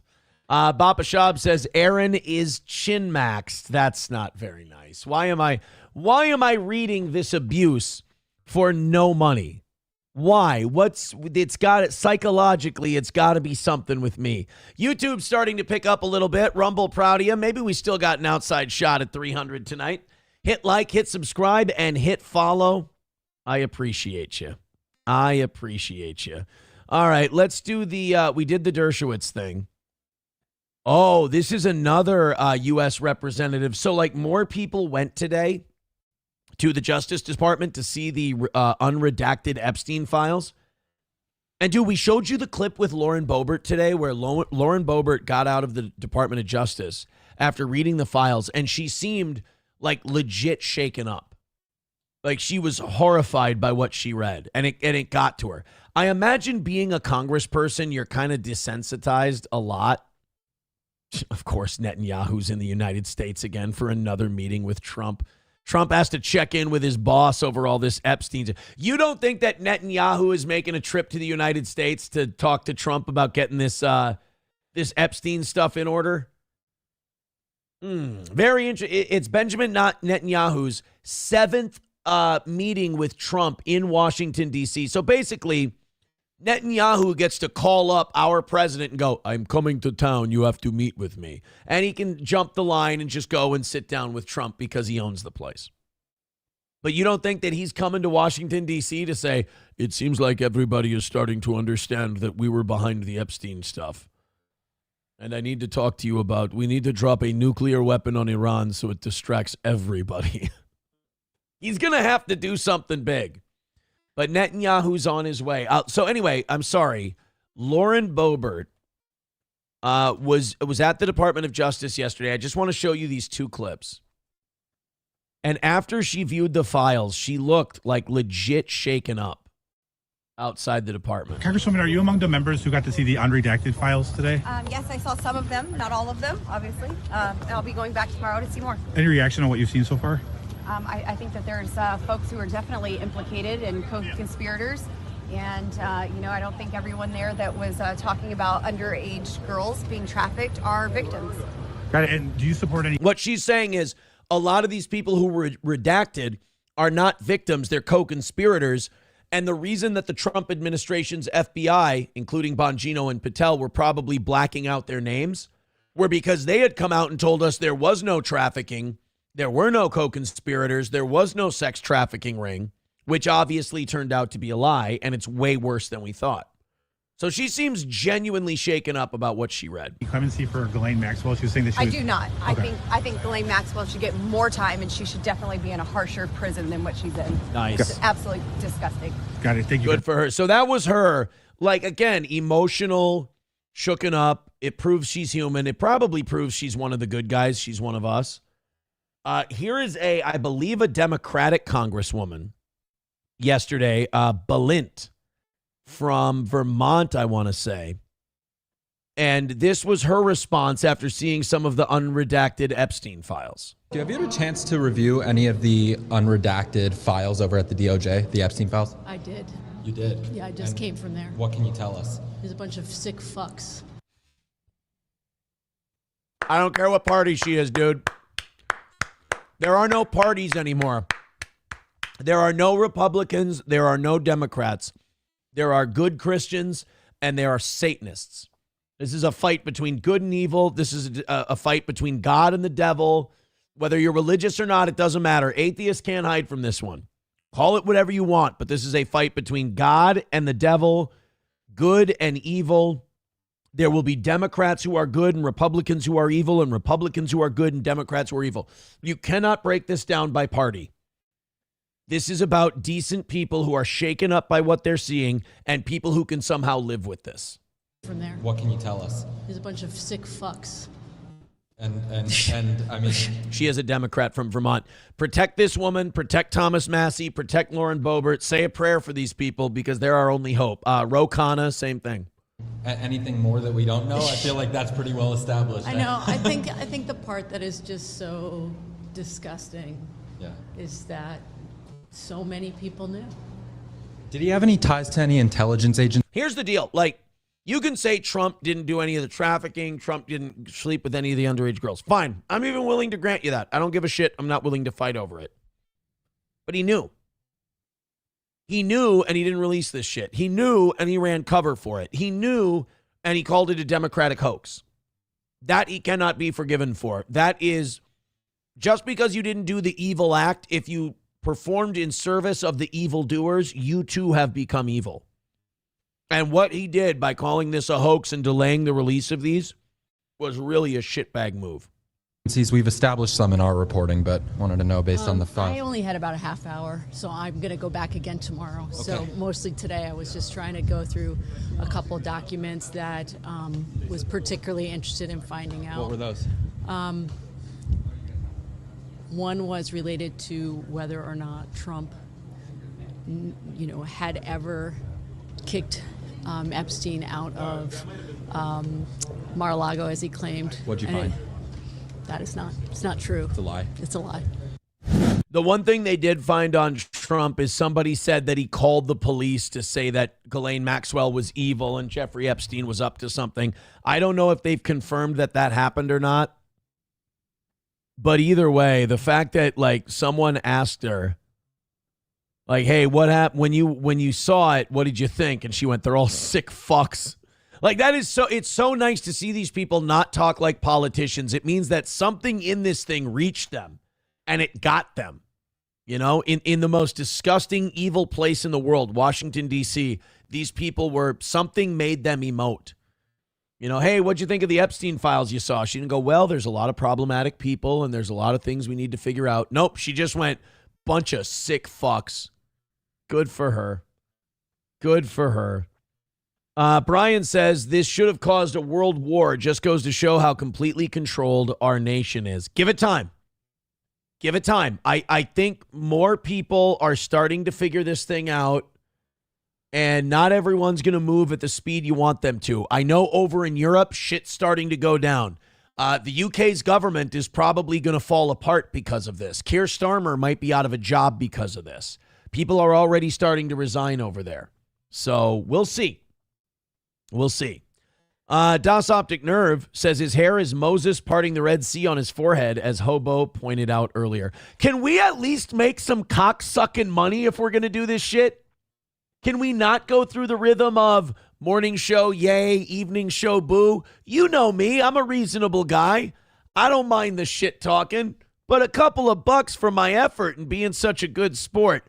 252 of you checking out the show. Hit like, hit subscribe, hit follow, and for God's sake, throw in a couple of bucks and give us a fighting chance tonight. We've still got an hour. Let's make some moves and call it another win for the toe. Hey, I think Venmo and PayPal are both broken. Let's find out. Let's find out. So I think that is the final. Well, it's the final Epstein, Congress people clip we have tonight. But what we do have for you is a Joe Rogan clip. And this is really, really interesting. I want you to pay attention to who he's talking about in this clip. And if this guy is ever on the Joe Rogan podcast again, Joe should be called out till the end of the earth. And likewise, if Joe never has this next guy on again, he deserves a lot of credit. Subi says PayPal and Venmo worked fine this morning. Well, let's just give him a little test. What do you think? Just give him a little test. So Joe Rogan was invited out to hang out with Jeffrey Epstein on behalf by Lawrence Krauss. This is, I think, when he had Cheryl Hines, Robert F. Kennedy Jr.'s wife, on his show today. And he told a story about how this Lawrence Krauss came to Joe and said, will you perform or will you meet Jeffrey Epstein? Because apparently Jeffrey Epstein's a big stand-up comedy fan. That's why, Kevin Brennan is in the Epstein files, because he was on a Comedy Cellar list of performers. But then you have guys like Bobby Slayton and Jackie Martling and Nick DiPaolo, and they met him and they took pictures with him. And I think that's really fucking gross because, mind you, all of this shit is after he had been convicted. People knew he was into underage kids and that Epstein was a fucking problem. And these people took pictures with them. And we have a clip of Jackie Martling we can dig up. I think not My Lost Interest, Too Lazy to Try, put out a clip today. It's fucking gross. And Chrissy Mayer is interviewing, I almost called him Jeffrey Epstein, Jackie the Joke Man. And they're making jokes about what a guy Jeffrey Epstein was. And it's honest, I've lost my sense of humor with this shit because these are literal Luciferians who murder babies and do human sacrifice, and they all need to be taken out. We need to take our world back from these. Again, this is God versus the devil kind of shit we're talking about. And you can't live with the devil. You have to cast him out. They're bugs, and there's no living with bugs. So to watch people joke ha-ha about Jeffrey Epstein, especially if you're a parent, fuck right off with that shit. So this is Joe Rogan in a moment of redemption talking about his invitation to meet Jeffrey Epstein. And if Joe Rogan can do this, every comedian alive could have done this. There's no excuse. I'm in the files for not going. Huh? Yeah, I'm in the files for not going because Jeffrey Epstein was trying to meet with me. Oh, I did see that. Yeah, and I was like... So, Joe, you're saying that you're controlled by the Jews just because you want to be? They don't even have blackmail on you, bro? Come on. Why are you giving Theo Vaughn and Kurt Metzger so much shit? Let them cook, buddy. What? I'm no thanks. Yeah. Aren't you glad? Yeah, but I would have never went anyway. It's not even a possibility that I would ever went. But especially after I Googled them. I was like, what the fuck are you talking about? This was 2017. One of my guests was trying to get me to meet him. I was like, bitch, are you high? What the fuck are you talking about? Epstein asks Lawrence. Imagine going to someone and going, will you meet with Jeffrey Epstein? My friend Jeffrey Epstein. And they look at you with a straight face and go, you out of your fucking mind. See, to me, that's the last time you ever talk to that guy. You and I cannot talk anymore. You meet with Jeffrey Epstein. Yeah, he wants to meet you. He's a big fan. Tell him that I fucking hate his guts. Say the most evil shit. Say the K word to him. Call him a Zog piece of shit. Call him every offensive, stereotypical slur you can think of so that he hates my guts. Make fun of his, say, oh, did your mom die in the holy? Just be as mean as you possibly can so that every time he thinks of me, he goes, I fucking hate that guy. Please. So Lawrence Krauss asked Joe Rogan, will you meet Jeffrey Epstein? And Joe, look, I don't want to make it out like Joe's this amazing good guy. Joe did the bare minimum of not being a piece of shit. He said no to meeting Jeffrey Epstein, which makes Bobby Slayton, Jackie the Joke Man, Nick DiPaolo, and others look really fucking bad because they were okay with meeting the guy. Again, this is God versus Satan shit. You can't take pictures with Satan. Krauss introduced him to, we already saw this, right? Things are hectic. So sorry for not getting back to you earlier. Sorry to hear about the upheavals. But I know that you take these things in stride. I will reach out to Rogan. I think I have his email, or at least his producer's email. He lives and works in L.A. So that's him responding to Jeffrey Epstein. So he goes to Rogan. Rogan says, are you fucking crazy? No. Rogan says, I Googled the guy. I found out what he was about, and I'm like, no, I'm not meeting with him. Hopefully this Epstein stuff opens Rogan's eyes, because I don't think Rogan's a lost cause. So this is funny, because what Joe just showed me is his correspondence with Laura's. I fucking love Kurt Metzger so much. You talk about a guy who's just like, I'm going to throw it all out there. I don't give a shit. And he dresses like a goddamn goat. Krauss. So this is the other side of it, of what was going on. Yeah. And it was Epstein it was like some trick to try to rehab the guy. In an email between Epstein and Lawrence Krauss, Epstein states, if he wants, Rogan can have dinner with Woody Allen on Friday. Worth mentioning that this email was dated September 24th, 2017, after Krauss appeared on Joe Rogan Experiences in March. So here it is. So I'm hoping that Lawrence Krauss has not been back on Joe Rogan's show since. From my friend Arnold Felkoff, my diving instructor. Right. So then he writes back, Jeffrey Epstein says, if he wants, Rogan can have dinner with Woody Allen on Friday. Does Jeffrey Epstein know anyone who isn't a fucking creep? That's September. So this is their email thread. What a privilege. Good. Let me see back. So, sorry about Rogan so far. He seems more timid than I would have thought. This just sounds like manipulative, blackmail getting verbiage. He seems more timid than I thought. Like, this is how they traffic their women, too. She's a little more skittish than we would have thought, but we'll ease her into it. These people are all manipulative monsters. Yeah, they always think he's some like dickhead and that he's like cool with like awful people like that. They always assume, because he's a dude, bros. He'll just come because it's fuck island, you know? And they're all surprised that he's not like that. So apparently this is... From what I understand, Joe Rogan's, he's got a wife, he's got children, he's always been a family man, he's not a cheater or anything like that, so... That's the problem, though. All these disgusting pig people think that everyone's like them. That's how they feel normal. Rogan saying no. That was Rogan had said no. Sorry about Rogan so far. He seems more timid than I would have thought. Do you mean he means he doesn't want to go to the Epstein Island? He doesn't want to go hang out with Woody Allen and a bunch of other PDF files at Epstein Island. Yeah, what a completely unreasonable guy. That Joe Rogan. Hey, why won't he come out to my PDF island? I don't understand it. The food's good. Sandy Squatch with a gifted membership. Thank you very much, Sandy. Vince Griswold with $3 says, watch Jimmy Dore more often. I love Jimmy Dore. I love Jimmy Dore. I love Kurt Metzger. They're both great. I highly recommend. I watch their clips. I can't always watch full shows, but I watch their clips, and I would love to have Jimmy Dore or Kurt Metzger on my show. I need to stop being so lazy. Happy Wawa customer, thank you for gifting a membership. I appreciate it. There's so many Somalians in this bitch. Thank you very much. Hey, my lost interest finally got a membership. That makes me so happy. I appreciate it. You guys are doing great tonight. Keep it up. Nomo with $1. Says it feels like Epstein might have been trying to put together a solid 5-minute set for an open mic at the Chuckle Hut in Des Moines. Yeah, right? Oh, imagine a creep like that. I'd quit doing comedy if they're like, oh, Jeffrey thinks you're really funny. Really? Get me close to him. Yeah, I'll go to the island. Any cops on the island? Is the security armed? What's their average reaction time? By the time I was done asking questions, they wouldn't let me go. Aaron, you want to do 15 minutes at Epstein Island? Can I do 10 and then go sit back with Jeffrey during the show? They're going to be security there? Are they like within an arm's length of him? Does the bar use real glass or do they use like hard plastic glasses? Aaron, why are you asking all these questions? I don't know. Would you describe Jeffrey Epstein's neck as veiny, or would you kind of have to figure out where the arteries are? I'm just asking for medical reasons.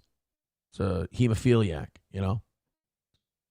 Those are the appropriate questions to ask. So I want to play you a little bit of this Too Lazy to Try. Too Lazy to Try did a video on, it was an interview that Chrissy Mayer was doing with Jackie the Joke Man about the people who were in the Epstein files. And again, I apologize if I'm wrong on this. I apologize if I'm too humorless about the Epstein thing. But when I see these fucking hacks talking about Jeffrey Epstein with any kind of levity or anything other than, you know, this guy should have been treated like, you know, he should have gotten the death that William Wallace got, it really does piss me off. Did you meet there? I watched the first couple minutes of this for the show. Went to dinner at his house. What? That's so cool. And then went back to dinner. I went to dinner at his house. Wow, that's so cool. Now, first of all, I was snowed by Chrissy Mayer. I thought like when she liked you or something, she actually liked you. Chrissy Mayer sees people as what can they do for her? And it's all YouTube related. Can this person give me a bump on YouTube? I mean, she will throw people under the bus and then try to make up with them later if it might interfere with her relationship with someone with a higher subscriber count. She threw Keanu under the bus, but Keanu's such a forgiving person. Chrissy threw her under the bus because Keanu called Melanie Mack out for something. Melanie Mack blew a gasket about it, and Chrissy banned her from Simpcast and didn't do anything to Melanie Mack because she didn't want Keanu, who's the godmother of her child, calling out a guest. It wasn't because she thought Melanie was right and Keanu was wrong. It was because Melanie's got a higher follower count. Chrissy Mayer and Frank used to text me and DM me and call me because they didn't like Chad. Hey, you should do another video about Chad.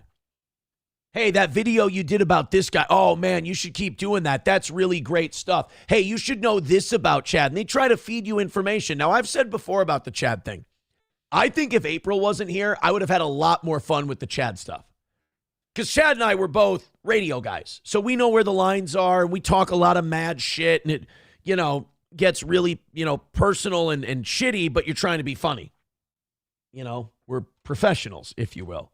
But they would be like, you should strike Chad's channel for doing this. He's using something from your show. Here's how you do a strike. And I remember telling Frank on the phone, in a nice way, like, I'm sorry, man, but like, I come from a world where as long as he's talking shit, like as long as it stays a talking shit thing. Now, if he starts stalking me or he starts, coming near me and stuff, okay, then we got to do something to back that shit off because that's weird. That's psychotic. That's stalker behavior. But Chad never did anything like that. He was just talking shit. And like, I'm getting tutorials from Frank Pellegrino about how you strike a channel. He's like, you go to these 3 dots and you click that. And I'm like, I'm not doing this, Frank. I'm not striking. Because to me, if you strike people, you lose. You lose when you start striking, even if you have a reason to. Like what? Copyright striking? Like, oh, he played my clip, so I copyright struck him. It's like, I don't give a fuck if people play my clip. I don't watch it. I don't watch people playing my clips. I play clips of other people. I assume they don't watch that. Everybody gets to fuck on and make fun of people. But Chrissy and Frank, they never gave a shit about me, and I'm not complaining about it. But like Chrissy and Frank never gave a shit about me. They just saw me as a foot soldier in this fight they had against Chad or John or somebody else. And it was a real transactional relationship. And then when the shit went down with me, I don't have as many followers as Ricada did. So even though my kid didn't test positive for coke, even though I pulled my head out of my ass and I got the fuck out of there and said, I am fucking up, I have children, what am I doing? I gotta knock this off. Divorce this bitch, get the fuck out of there. She still went, oh, I believe everything he says. Oh, man, he's definitely, even though he's a habitual liar and a sociopath, you know what? I believe him because he's got 400 some odd thousand subscribers. That describes Chrissy Mayer in a nutshell. Don't rock the boat if their subscriber count is too high. So she has Jackie Martling on. Now, Jackie Martling can't do shit for anyone, but she sees guy who used to be on the Howard Stern show, and her mouth is wide open. Oh, you went to Epstein's? Oh, God, that's so awesome. It's not awesome, Chrissy. He went to the devil's house and he dined with the devil. Is that fucking awesome? Would you want your little daughter to go to Jeffrey Epstein's house and have dinner? Would that be so fucking cool? Again, she's a LARPer in this whole politics thing, but she doesn't have any real hardcore beliefs. She used to be a liberal feminist before that. She's a phony who does it all for views. And maybe I'm the asshole because I actually believe in the shit I believe in. Maybe that makes me a little fucking cuckoo. But when it comes to Epstein, I'm sorry that my sense of humor is lost. Going to his house is not fucking cool. All right? You went and dined with the devil and you put your arm around him. You sacrifice being a good person for the rest of your life. So this is Jackie the Joke Man and Chrissy chortling about what a great guy Jeffrey Epstein is. Meanwhile, if Jeffrey Epstein had a YouTube channel and he was talking about everything he did, Chrissy would still have him on as a guest. But if Jeffrey Epstein talks shit about Melanie Mack, she'd say, I'm sorry, Jeffrey, you can't come on my show. Jeffrey Epstein was a huge fan of jokes. The Jeffrey Epstein or a Jeffrey Epstein? He was, I got to be friends with him. I went to dinner at his house. What? That's so cool. No, it's not. It's not fucking cool. You know why it's cool to you? Because you would love to grift off of that for views. You would not see Jeffrey Epstein as the demon pedo that he is. You would say, I wonder if I could do some streaming from here. That would be crazy. Back to dinner, just me and him. It's a whole long story. What was he like? And by the way, I want to point out, this was after he went to prison for soliciting underage girls. And you said, oh yeah, we were alone privately and we had dinner. And you didn't stab him? You didn't try to kill him? Then you're guilty. The normal, smart, decent, when I was there. Normal and smart. I had heard from the guy that brought me there. You mean his that apartment? He had trouble in Florida with underage girls. But I'd been to Florida a million times, and the underage girls that are 15, they look 25. So what a fucking piece of shit. These people, like, nobody deserves their downfall more than Jackie Martling. Dumb enough to leave the Howard Stern show when he did. And then when it comes to Jeffrey Epstein, oh yeah, normal guy. No, he's not. Smart guy. I mean, in an evil sort of Antichrist way. Sure, I guess he's smart. And he got in a little trouble with underage. He was trafficking minors, you piece of shit. And by the way, Chrissy, don't let this stop you from laughing at his hilarious Jeffrey Epstein story. But he was trafficking minors. 15, 25, they look the same. No, they fucking don't, you old coot. I wasn't. You're like, it's Florida. And it was a free meal at his house with other comics, so I wasn't asking a lot of questions. All right, so in this video. What the fuck? Yeah, I don't know, man. Reading all the shit they were doing, I don't have any leniency for anyone who met with this guy after his conviction. I mean, what just rotten evil people. Rotten pieces of shit. Sam Show says, hey, Aaron, chat was right again, you dumb fuck. We warned you about them. That's true. That's true, you did. Historically White says chat is always right. You will know them by the fruit of their labors, says Landers. My Lost Interest says Frank and Chrissy deserve each other. She is a remarkably unscrupulous person. Outstandingly unscrupulous. More so than normal unscrupulous people. Honky says Chrissy can't go to Epstein Island. It isn't cavalry accessible. Yes, but she can. I've heard what she does do when she went to Epstein Island was that she could she let people ride on her back, and you would put your packs on her rear, and she would carry you up the mountain. That's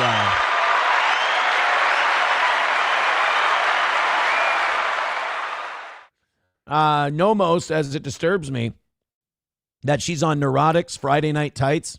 They don't know how much she sucks. A lot of those guys, if you're a girl and you don't weigh 300 pounds, they're like, oh my God, a girl. And if you laugh at their jokes, they'll let you on. I mean, it's like nerd shit and comic book shit, and it's a girl, who doesn't look like Trumbull. They'll let you on. Taste Very Ialto says, I remember when she co-hosted one morning and she didn't know anything about anything. She's really dumb. I'm used to working with Johnny, though. I'm kidding. Roots Calhoun says, are there any stories about people going against the Epstein cult and trying to save those kids, or anything that alludes to that? The closest thing I've heard so far is that Joe Rogan story where he told Lawrence Krauss, like, are you out of your fucking mind? You really want me to go meet with this guy? No, absolutely not. That's the closest I've heard so far. Thank you guys very much. $10 from OG Anonymous Fake Dono says, listening to the show while wrenching on the bike in my freezing cold garage.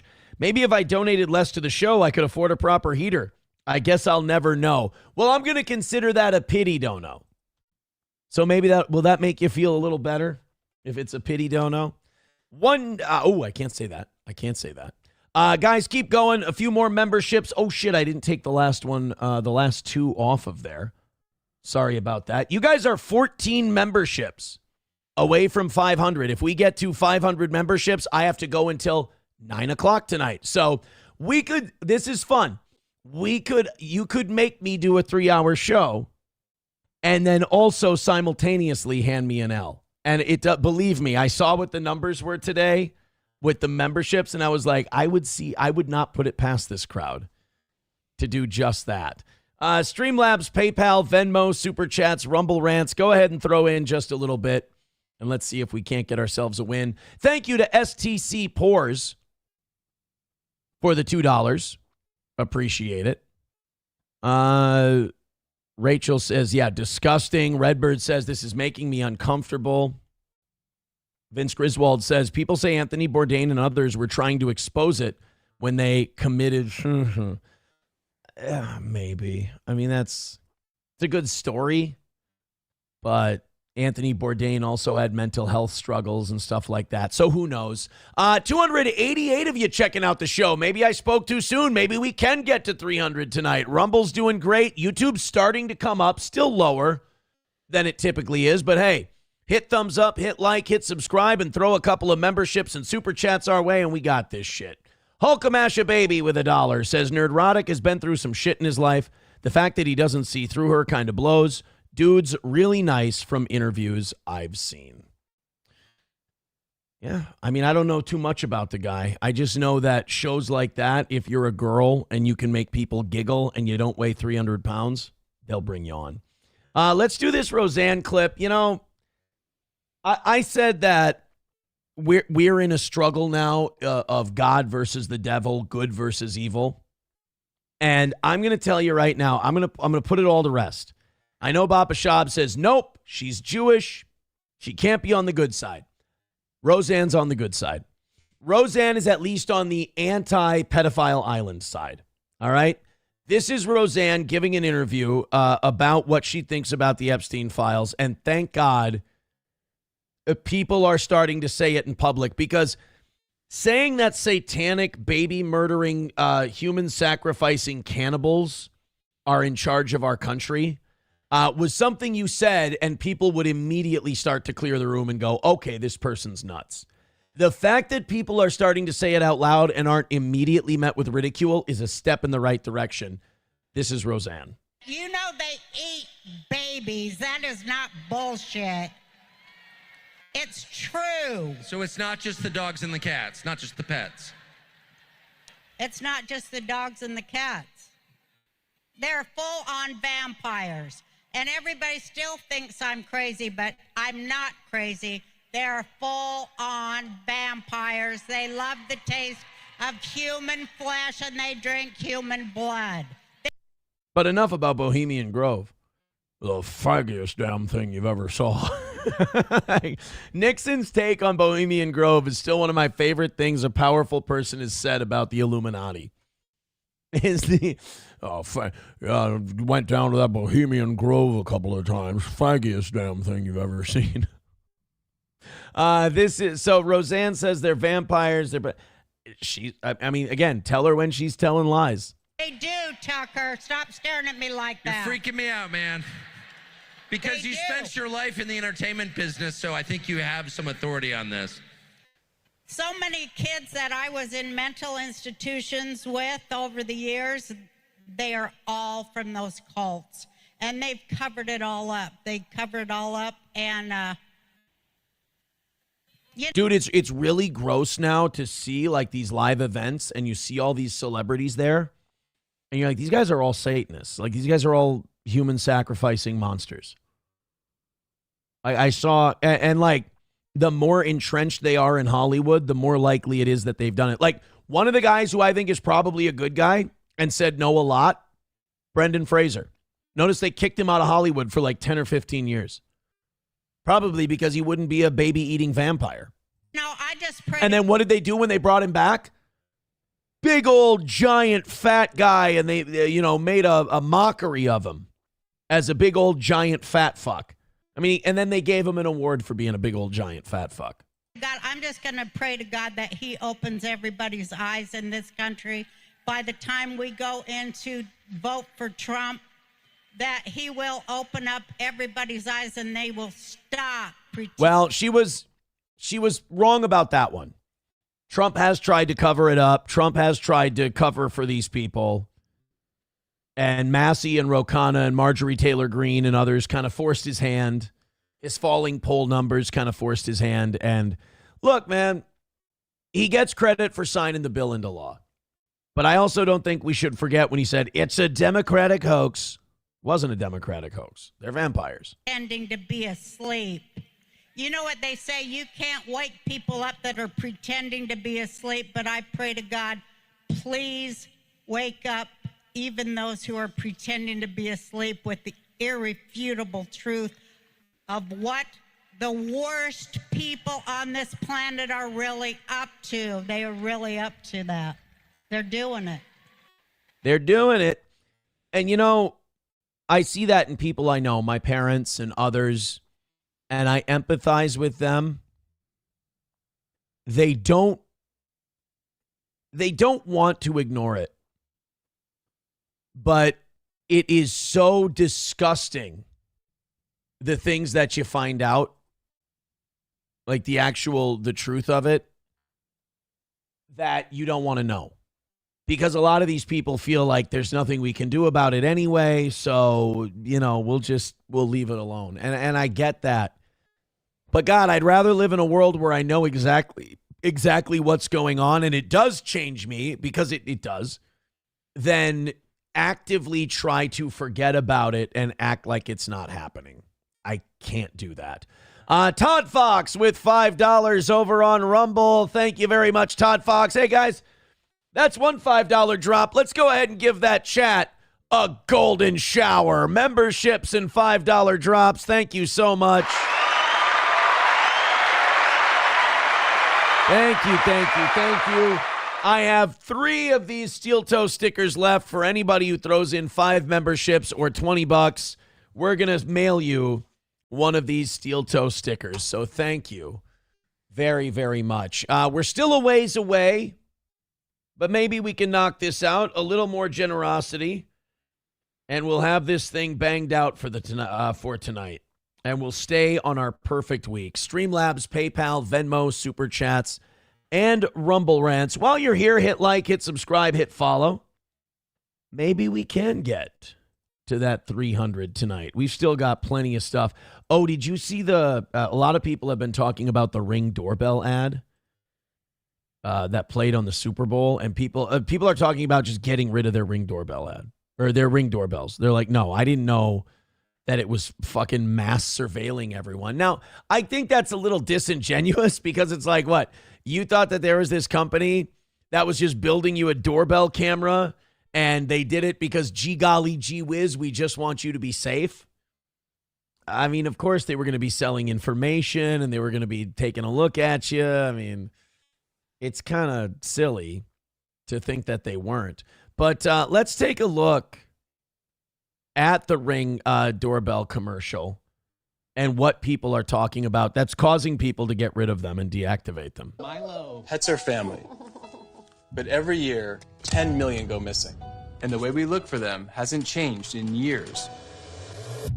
Until now. One post of a dog's photo in the Ring app starts outdoor cameras looking for a match. Search Party from Ring uses AI to... It literally, AI activates your camera and starts looking for dogs and lets you know if your dog has been found by another Ring doorbell camera. So, like, you join this service, this search party service, and they just activate your cameras for you. And they're like, look, this is a perfect manipulation tactic. They go, look, it's for missing dogs. All right, but if we were in your guys' meetings and at your parties, what do you ultimately want to use this for?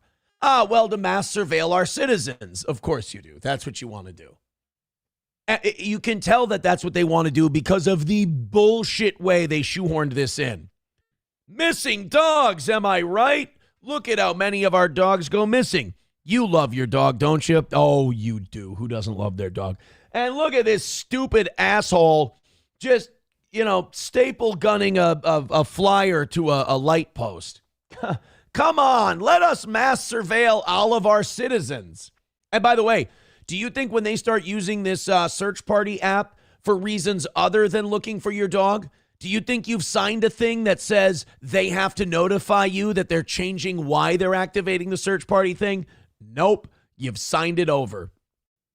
And all in the name of, let us help you look for a dog. Help families find lost dogs. Since launch, more than a dog a day has been reunited with their family. Be a hero in your How do you know that? How do you know? neighborhood with Search Party. Available to everyone for free right now. Join the neighborhood at ring.com. Yeah, you can give us access to turn on your camera at will for free right now. If you aren't throwing these, if that wasn't an ad that got people to throw away their Ring doorbell cameras en masse, I might have, it might shoot in the foot my idea that we're redeemable. Thank you very much for the $1, Chev Maddock. He says, I can't drop $5 every day or my wife will find out. These other fuckers gotta help. That sounds like a good idea. Everybody throw in $5 so you can call Chev Maddock a pussy who's hiding from his wife. Streamlabs, PayPal, Venmo, Super Chats, Rumble Rants. Thank you very much. Root says, holy fuck, that is dystopian. Right? And you know, it's amazing. Like, if they would have released this 30 years ago, we all would have went, oh, well, you know, if it's for a dog and everything else. Like, this is what makes me believe we maybe are getting better and we're getting more skeptical, is because we're not just skeptical when this ad came out. We jump right to, they're going to use this to track us. Like, we don't even go, well, you know, this could be abused someday. And we're like, no. The day you sign up, they're going to start abusing this. And you know what they're going to move it to? They're going to move it incrementally. They're going to go from looking for your lost dog to, well, there's a criminal on the loose and he might be in your neighborhood, so we did it for the greater good of the community. And then eventually it'll get to, boy, that neighbor of yours, he's writing really weird shit on social media. We're going to turn on all the cameras in your neighborhood when he goes to work or he leaves his house every morning. 09 Canyon says, fuck no. I don't want this on my house or my neighbor's house. I don't know why they thought that ad was a good idea. I don't know why they thought that was going to sell to people. Yeah, Dr. Doom says next they'll say Amber Alerts. That's a great point. Yeah, I'm stupid. Of course, they're going to use Amber Alerts next, for sure. My Lost Interest says, I put a picture of Aaron in my missing dog Ring camera app, and now I get to watch Aaron drive to Speedway for donuts. I don't eat donuts and I don't go to Speedway, you dick. It's a quick trip for a double bacon cheeseburger and a Diet Mountain Dew.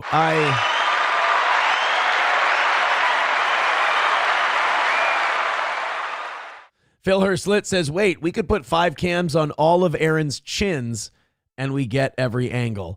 Again, could I at least make the money and take the abuse? I'd rather not turn the morning show into redeeming the evening show, and I get the abuse on the evening show. Das Optic Nerve says Aaron's Ring camera storage is full because he gets so much DoorDash. It's just not true.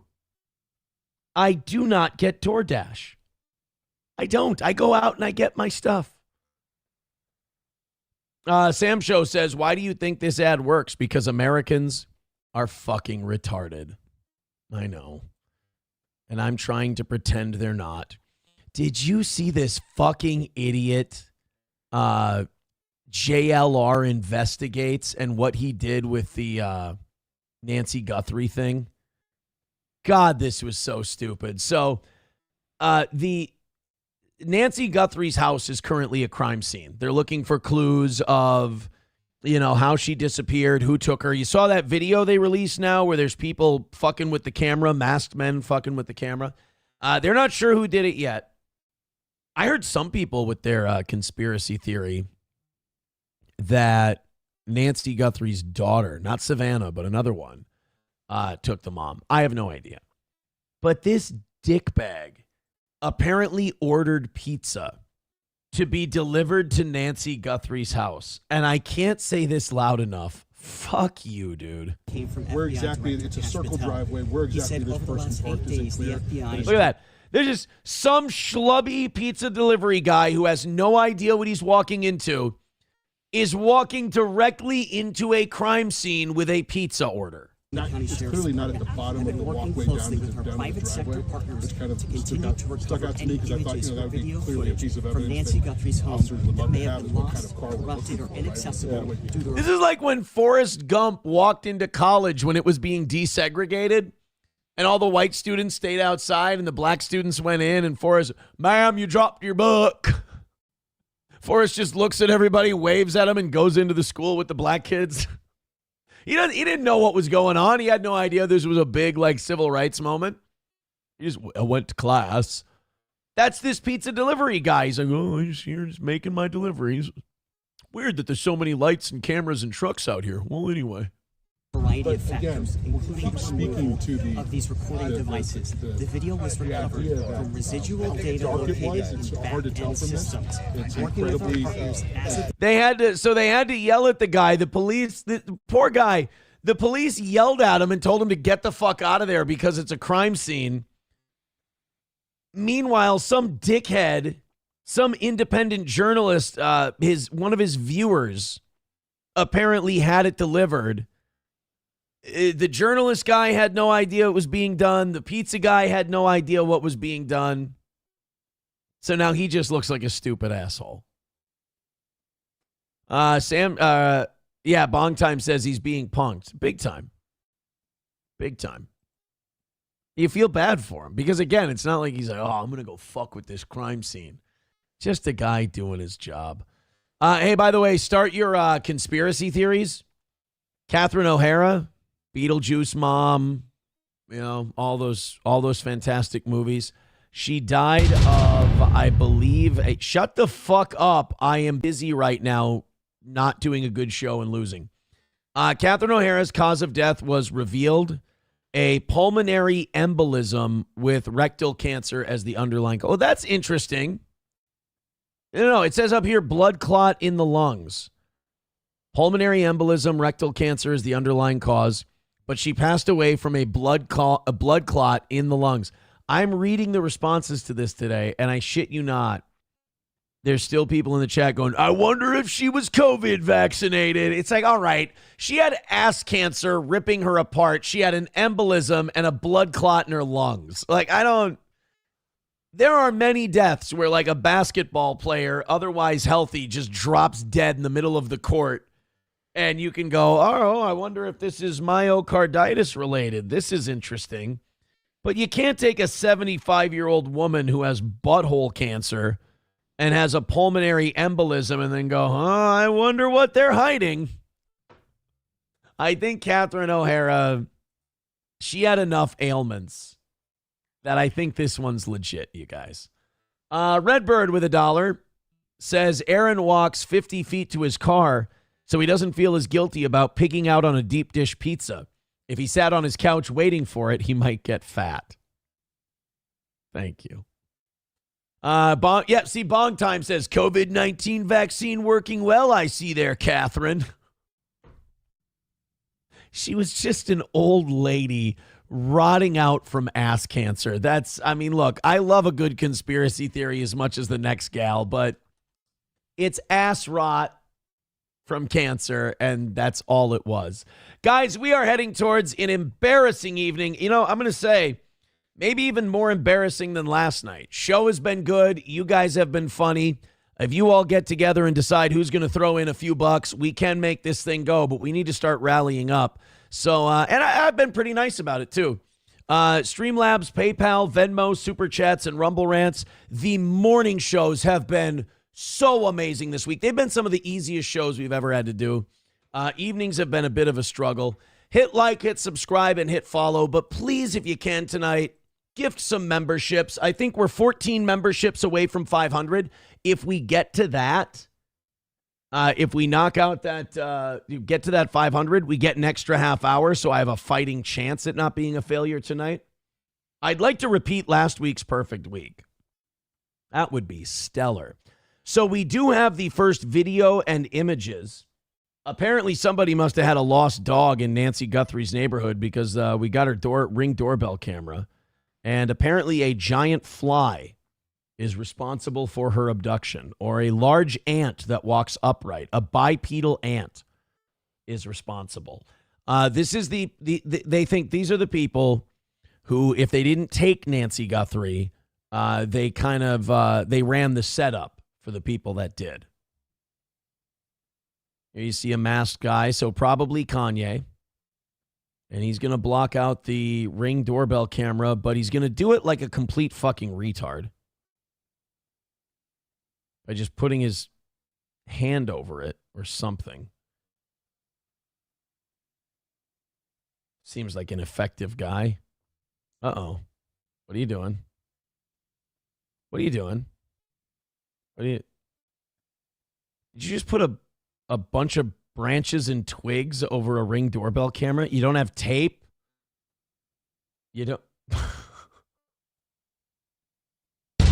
Dude, he literally put a fucking leaf over a Ring doorbell camera. What kind of amateur hatchet job bullshit was this? And they still can't find these people? Something's up. Somebody's up to something. The guy literally just put a twig in front of the doorbell camera and said, all right, guys, I think we're covered here. All right, let's go ahead and do something. Let's go ahead and do something. Let's give ourselves a chance. I'm nudging. I'm nudging now. I'm not begging, but I am nudging. Got a ways to go. We haven't done very well tonight, but I'm keeping a stiff upper lip because I feel like the show has been good and we've been having fun, so I don't want to ruin the mood. Now I can show you the story that I think shows that I'm going menopausal. That shows that I'm turning into a little bitch. I was legit touched by this Olympic moment. Jake Paul's fiance is a speed skater. I think she's from like Sweden or Norway or something like that. She's a fuzzy foreigner, I believe. And Jake Paul was in the stands for her women's 1,000 meter race where she broke the world record and took home the gold. And dude, Jake Paul's reaction, I know we're supposed to hate him. I think it's kind of gay to hate either of the Paul brothers just because it became so fashionable. It's like hating Nickelback. It's like, first of all, Logan's working his ass off in pro wrestling. He's actually really good at it. He deserves respect for that. Jake Paul got in there and Anthony Joshua broke his fucking jaw. And I mean, you got to give the guy respect for that. So his fiance ends up winning this gold medal. And God help me, I'm getting old. I'm such a bitch. I was actually moved by Jake Paul's response to his fiance winning the gold medal. Look at the gap she's starting to open on the Japanese. Oh, fuck. This, you know what? This is going to get us popped, isn't it? God fucking, yeah, they're going to take us down. They don't do the NBC shit. I'll get stills. I'll just do stills. So there's her winning. And then this is her fiance, Jake Paul's reaction. They're going to show him in the stands. He's fucking sobbing his little eyes out. He's crying his head off in the stands is Jake Paul. That's his fiance's parents. He's so happy for his chick that she won. I mean, she won a gold medal. This is such a rare. There are so few women who have a 1,000 meter speed skating gold medal. And his fiance is one of them. It's amazing. This is like if he had knocked out Anthony Joshua. That he's crying for her. I think it's, I don't know. I'm not excited to go back to the chat for two reasons. One, I'm probably making dick. And two, it's going to be a bunch of people calling me a fag for this. But I don't care. This is like one of those nice moments. And if you've been listening to the show, you know, I've been reading up on some dark shit. So I think these kind of moments are like those good, you know, even keel leveling moments, if you will. Yep, I should have known nothing in the. I was kind of hoping that I would like give myself some reverse psychology and like somehow something good would happen, but no. Streamlabs, PayPal, Venmo, Super Chat, Rumble Rants, please and thank you. Pity donos at this point. We made $50 tonight. Sam Show says, check Venmo. If you don't think I've been checking Venmo every 5 minutes lately to see if we can salvage this really good show but disaster of a show monetarily, you don't know me by now. Roots Calhoun says, she's a piece of shit for marrying him. I don't think so. Okay, let me ask you this. What's he ever done? You know? What's Jake Paul ever done that makes him such a terrible human being? You know, even with Logan Paul, they're like, oh, he went into that suicide forest and filmed a dead body. That guy doesn't give a shit. He was dead. And plus, he obviously didn't think much of himself. I don't think he cares if Logan Paul took some videos.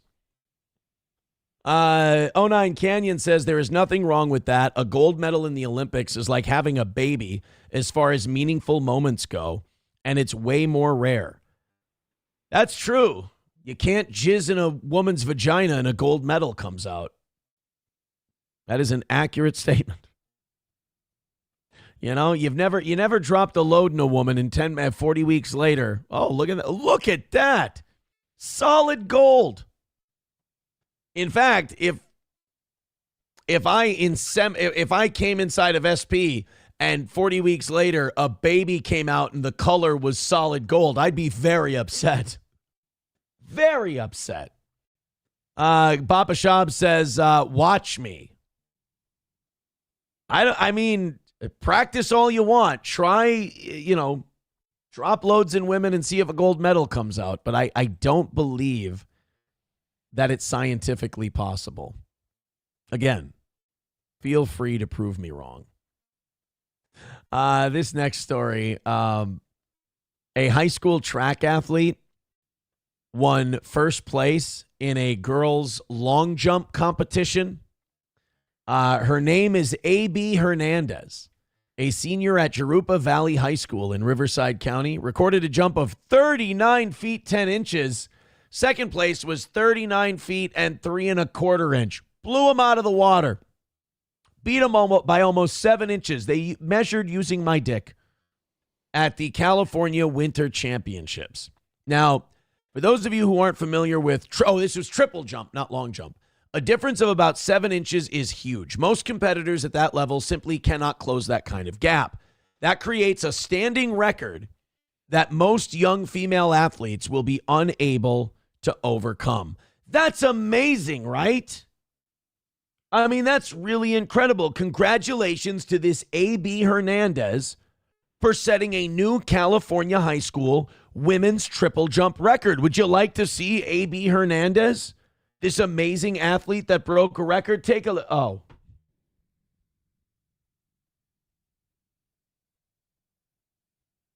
That would explain how they won by, 7 inches of it. The long distance for a triple jump, isn't it? Oh.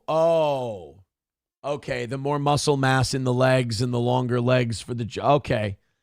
All right. Well, they identified as a girl. Let's see video of this. Let's watch A.B. Hernandez break the record in California.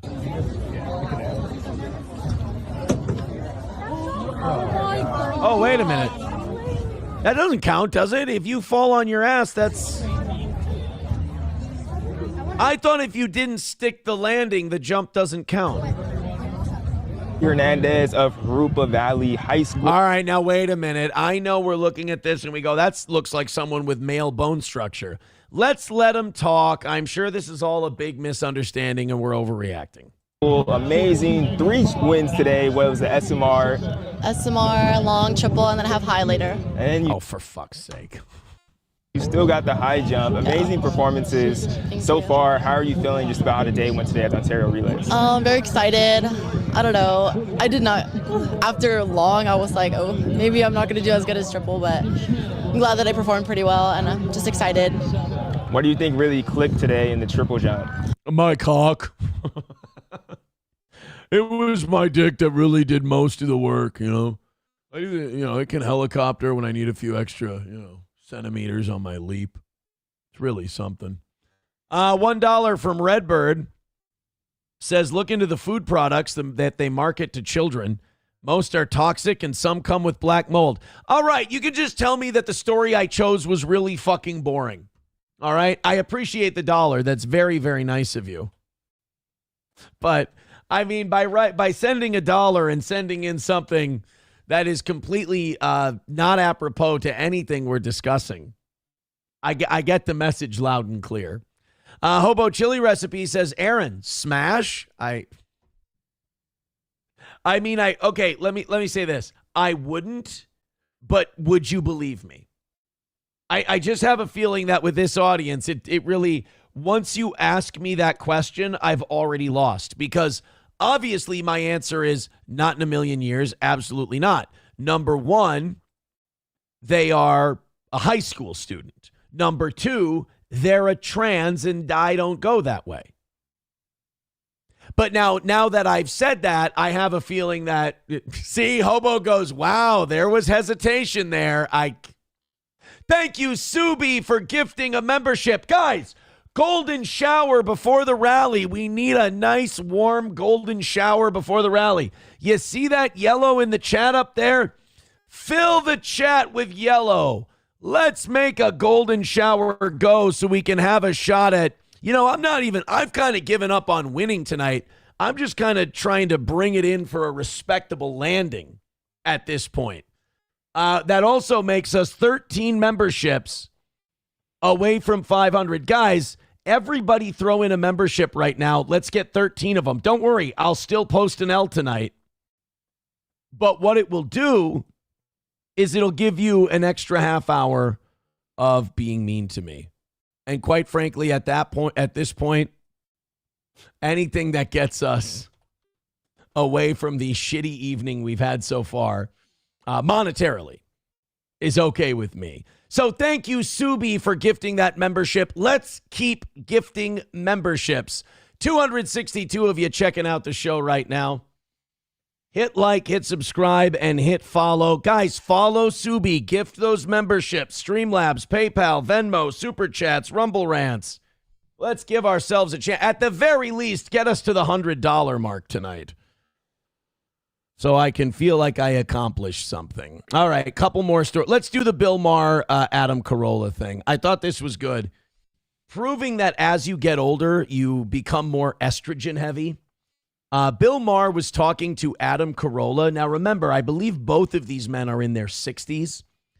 And Bill Maher used Adam Carolla as a go-between to vent about his feud that they're having with mutual friend Jimmy Kimmel. Apparently, Jimmy and Bill don't see eye to eye, mostly on the Trump stuff. Jimmy's wife kind of runs the show, and I'm sure she wasn't happy that Bill had dinner with Trump. Adam Carolla, being a longtime friend of Jimmy Kimmel and a friend with Bill Maher, he's now got to listen. This is the thing about being mutual friends with two people who are fighting, is that you always have to listen to the other one bitch, especially if they're getting older and they're getting a little high on the estrogen count. This is Bill talking to Adam Carolla. Hit like, gift memberships, throw in a couple of bucks, make me feel like I'm pretty.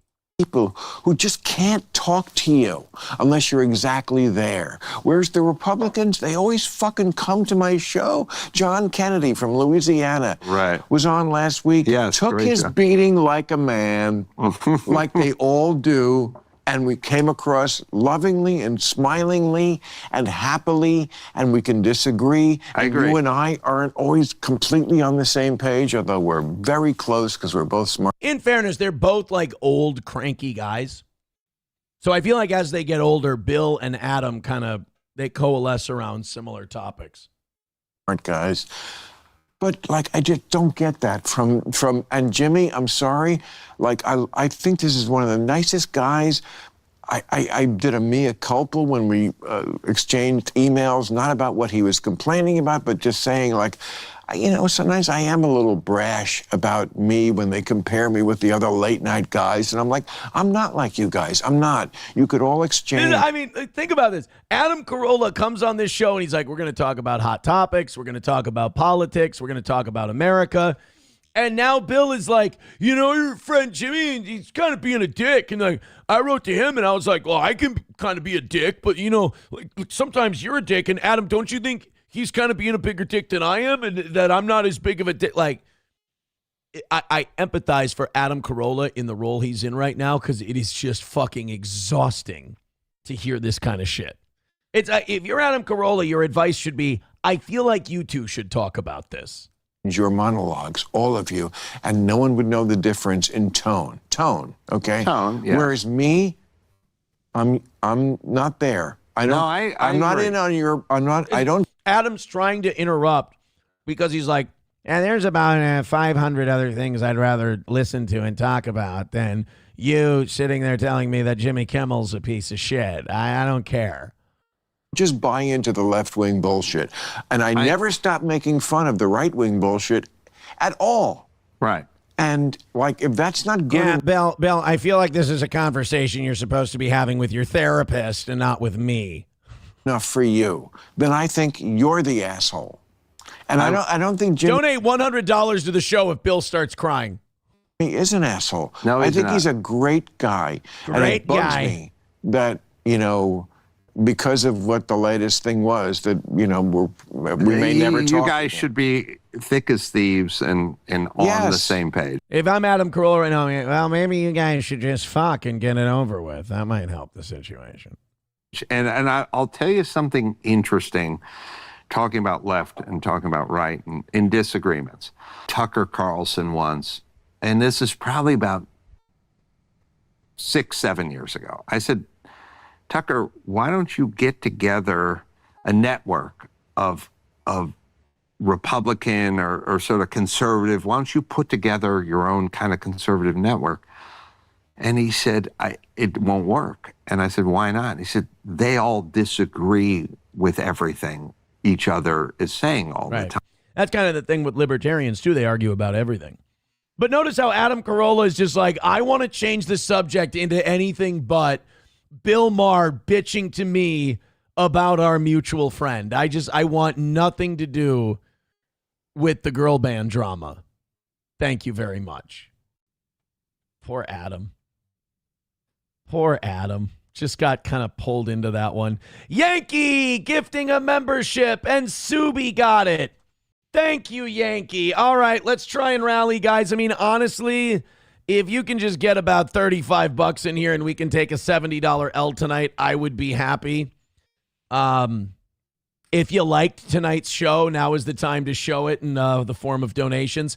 12 memberships away from 500. We can get an extra half hour tonight if you guys all chip in memberships and we can get those last 12 in. So let's fire up the music. We'll play 2 songs. I really hope you guys like tonight's show. I hope you consider, the links are in the chat.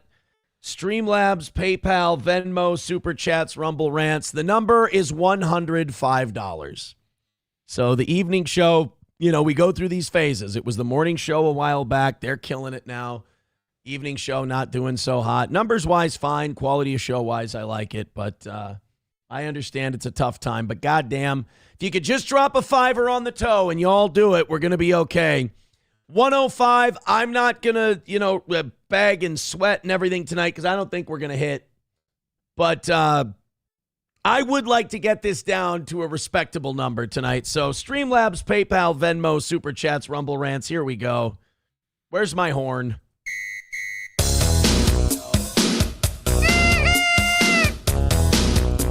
There we go. Subi with another gifted membership. Thank you very much. $100. All right, an even hundo away from tonight. Thank you, Subi. There you go. 11 memberships away from 500 and an extra 30 minutes. Beef Curtain Rod, if you don't like it, you are more than welcome to leave, sir, but I don't mind. I love doing my show, and I love my audience. If it bothers you, I really apologize. But you can enjoy the show or not enjoy the show. It's up to you. 100 away from a win tonight. 11 memberships away from 500. Let's notch a win for the toe. We got our perfect week back this morning. I would hate to see our perfect week go away, but like I said, I don't think we're going to be able to hang on to this one. All right, Beef Curtain Rod, I'm going to cut you loose just for tonight. I get it. I get it. You think I'm an asshole. It's fine. I don't need you to feel bad. I don't feel bad for me. I don't feel bad. I love doing this show. $100 away. Boy, if you could help us out, I sure would appreciate it. Vince Griswold with $2. Thank you, buddy. Let's get the Streamlabs, the PayPal, the Venmos, the Super Chats, the Rumble Rants. Let's do something. We're 100 away from tonight, and boy, do we need a rally. Click one of those links and see if you can't help us get there. 4 or 5 minutes left. Let's all get together and throw in memberships. Root says, bro, come on. No, I'm not going to let people talk to me like that while we're, taking a fucking big shit and they know that. Sorry, bud. I like you, Roots, but no, not okay. All right, I don't care about that shit. Let's just try to make a little money here tonight. Get ourselves as close to... Like I said, if we can earn triple digits tonight, it's not so bad. I know we're going to take an L. Things are tough for people. I can't complain, but I'm competitive and I want that W. So if you could, Streamlabs, PayPal, and Beef Curtain will be back tomorrow, and then he can behave himself. All right, Streamlabs, PayPal, Venmo, Super Chats, Rumble Rants. Let's go ahead and get something done here tonight. 11 memberships away from 500 and a little extra time. A minute left in this song, and then we've got the next one. It's going to be really fucking awkward. We're going to take a heavy L tonight, boys and girls. That's for sure. Yikes. I'll sit here and take my medicine, I suppose.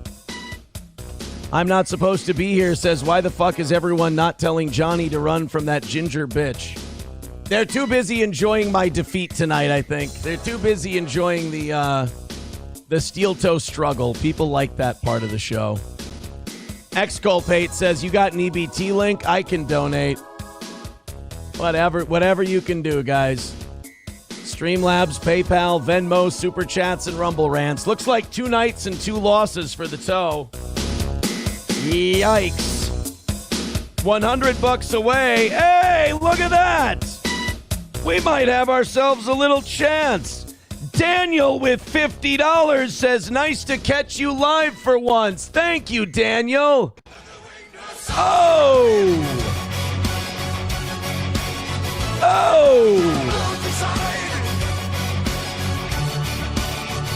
Wait a minute now. With that 50, we might have ourselves a chance. Guys, 10 memberships is all we need. $50 away from a W. Thank you, Daniel, for giving us a little bit of hope. Guys, don't let that fuck everything up. Now we've got a chance. Fire it up and let's go. Don't let that 50 go to waste. Get in there. Thank you, Daniel, for the $50 and a chance to maybe give ourselves a W tonight. But we still need 50 more. I mean, at least tonight isn't that bad of a loss anymore. I mean, where we were, I'm appreciative of that 50, man, for sure. $50 away, that means 10 more memberships. Oh, let's see if we can knock it out. Thank you, Daniel. Root says Daniel should be shot and Beef Curtain should be praised. Maybe I should give Beef Curtain a permanent ban because it did seem to work. All right, 2.5 minutes. Let's do it. $50 away. $50 away from a win for the toe. Streamlabs, PayPal, Venmo, Super Chats, Rumble Rants. 2 more minutes. Small Town MN Gal with a gifted membership. $45 away from a win. And 10 gifted memberships away from 500.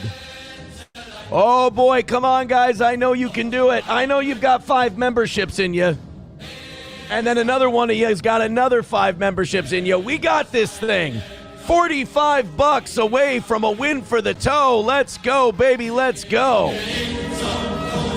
Come on now.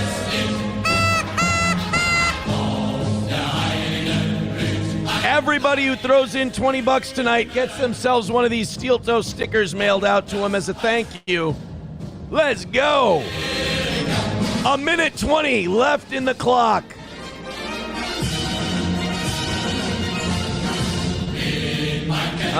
Yeah, 09 Canyon says Aaron's talking about human sacrifice. He's going to block one person per show to hit the goal. $45, guys. Come on. Come on, let's do it.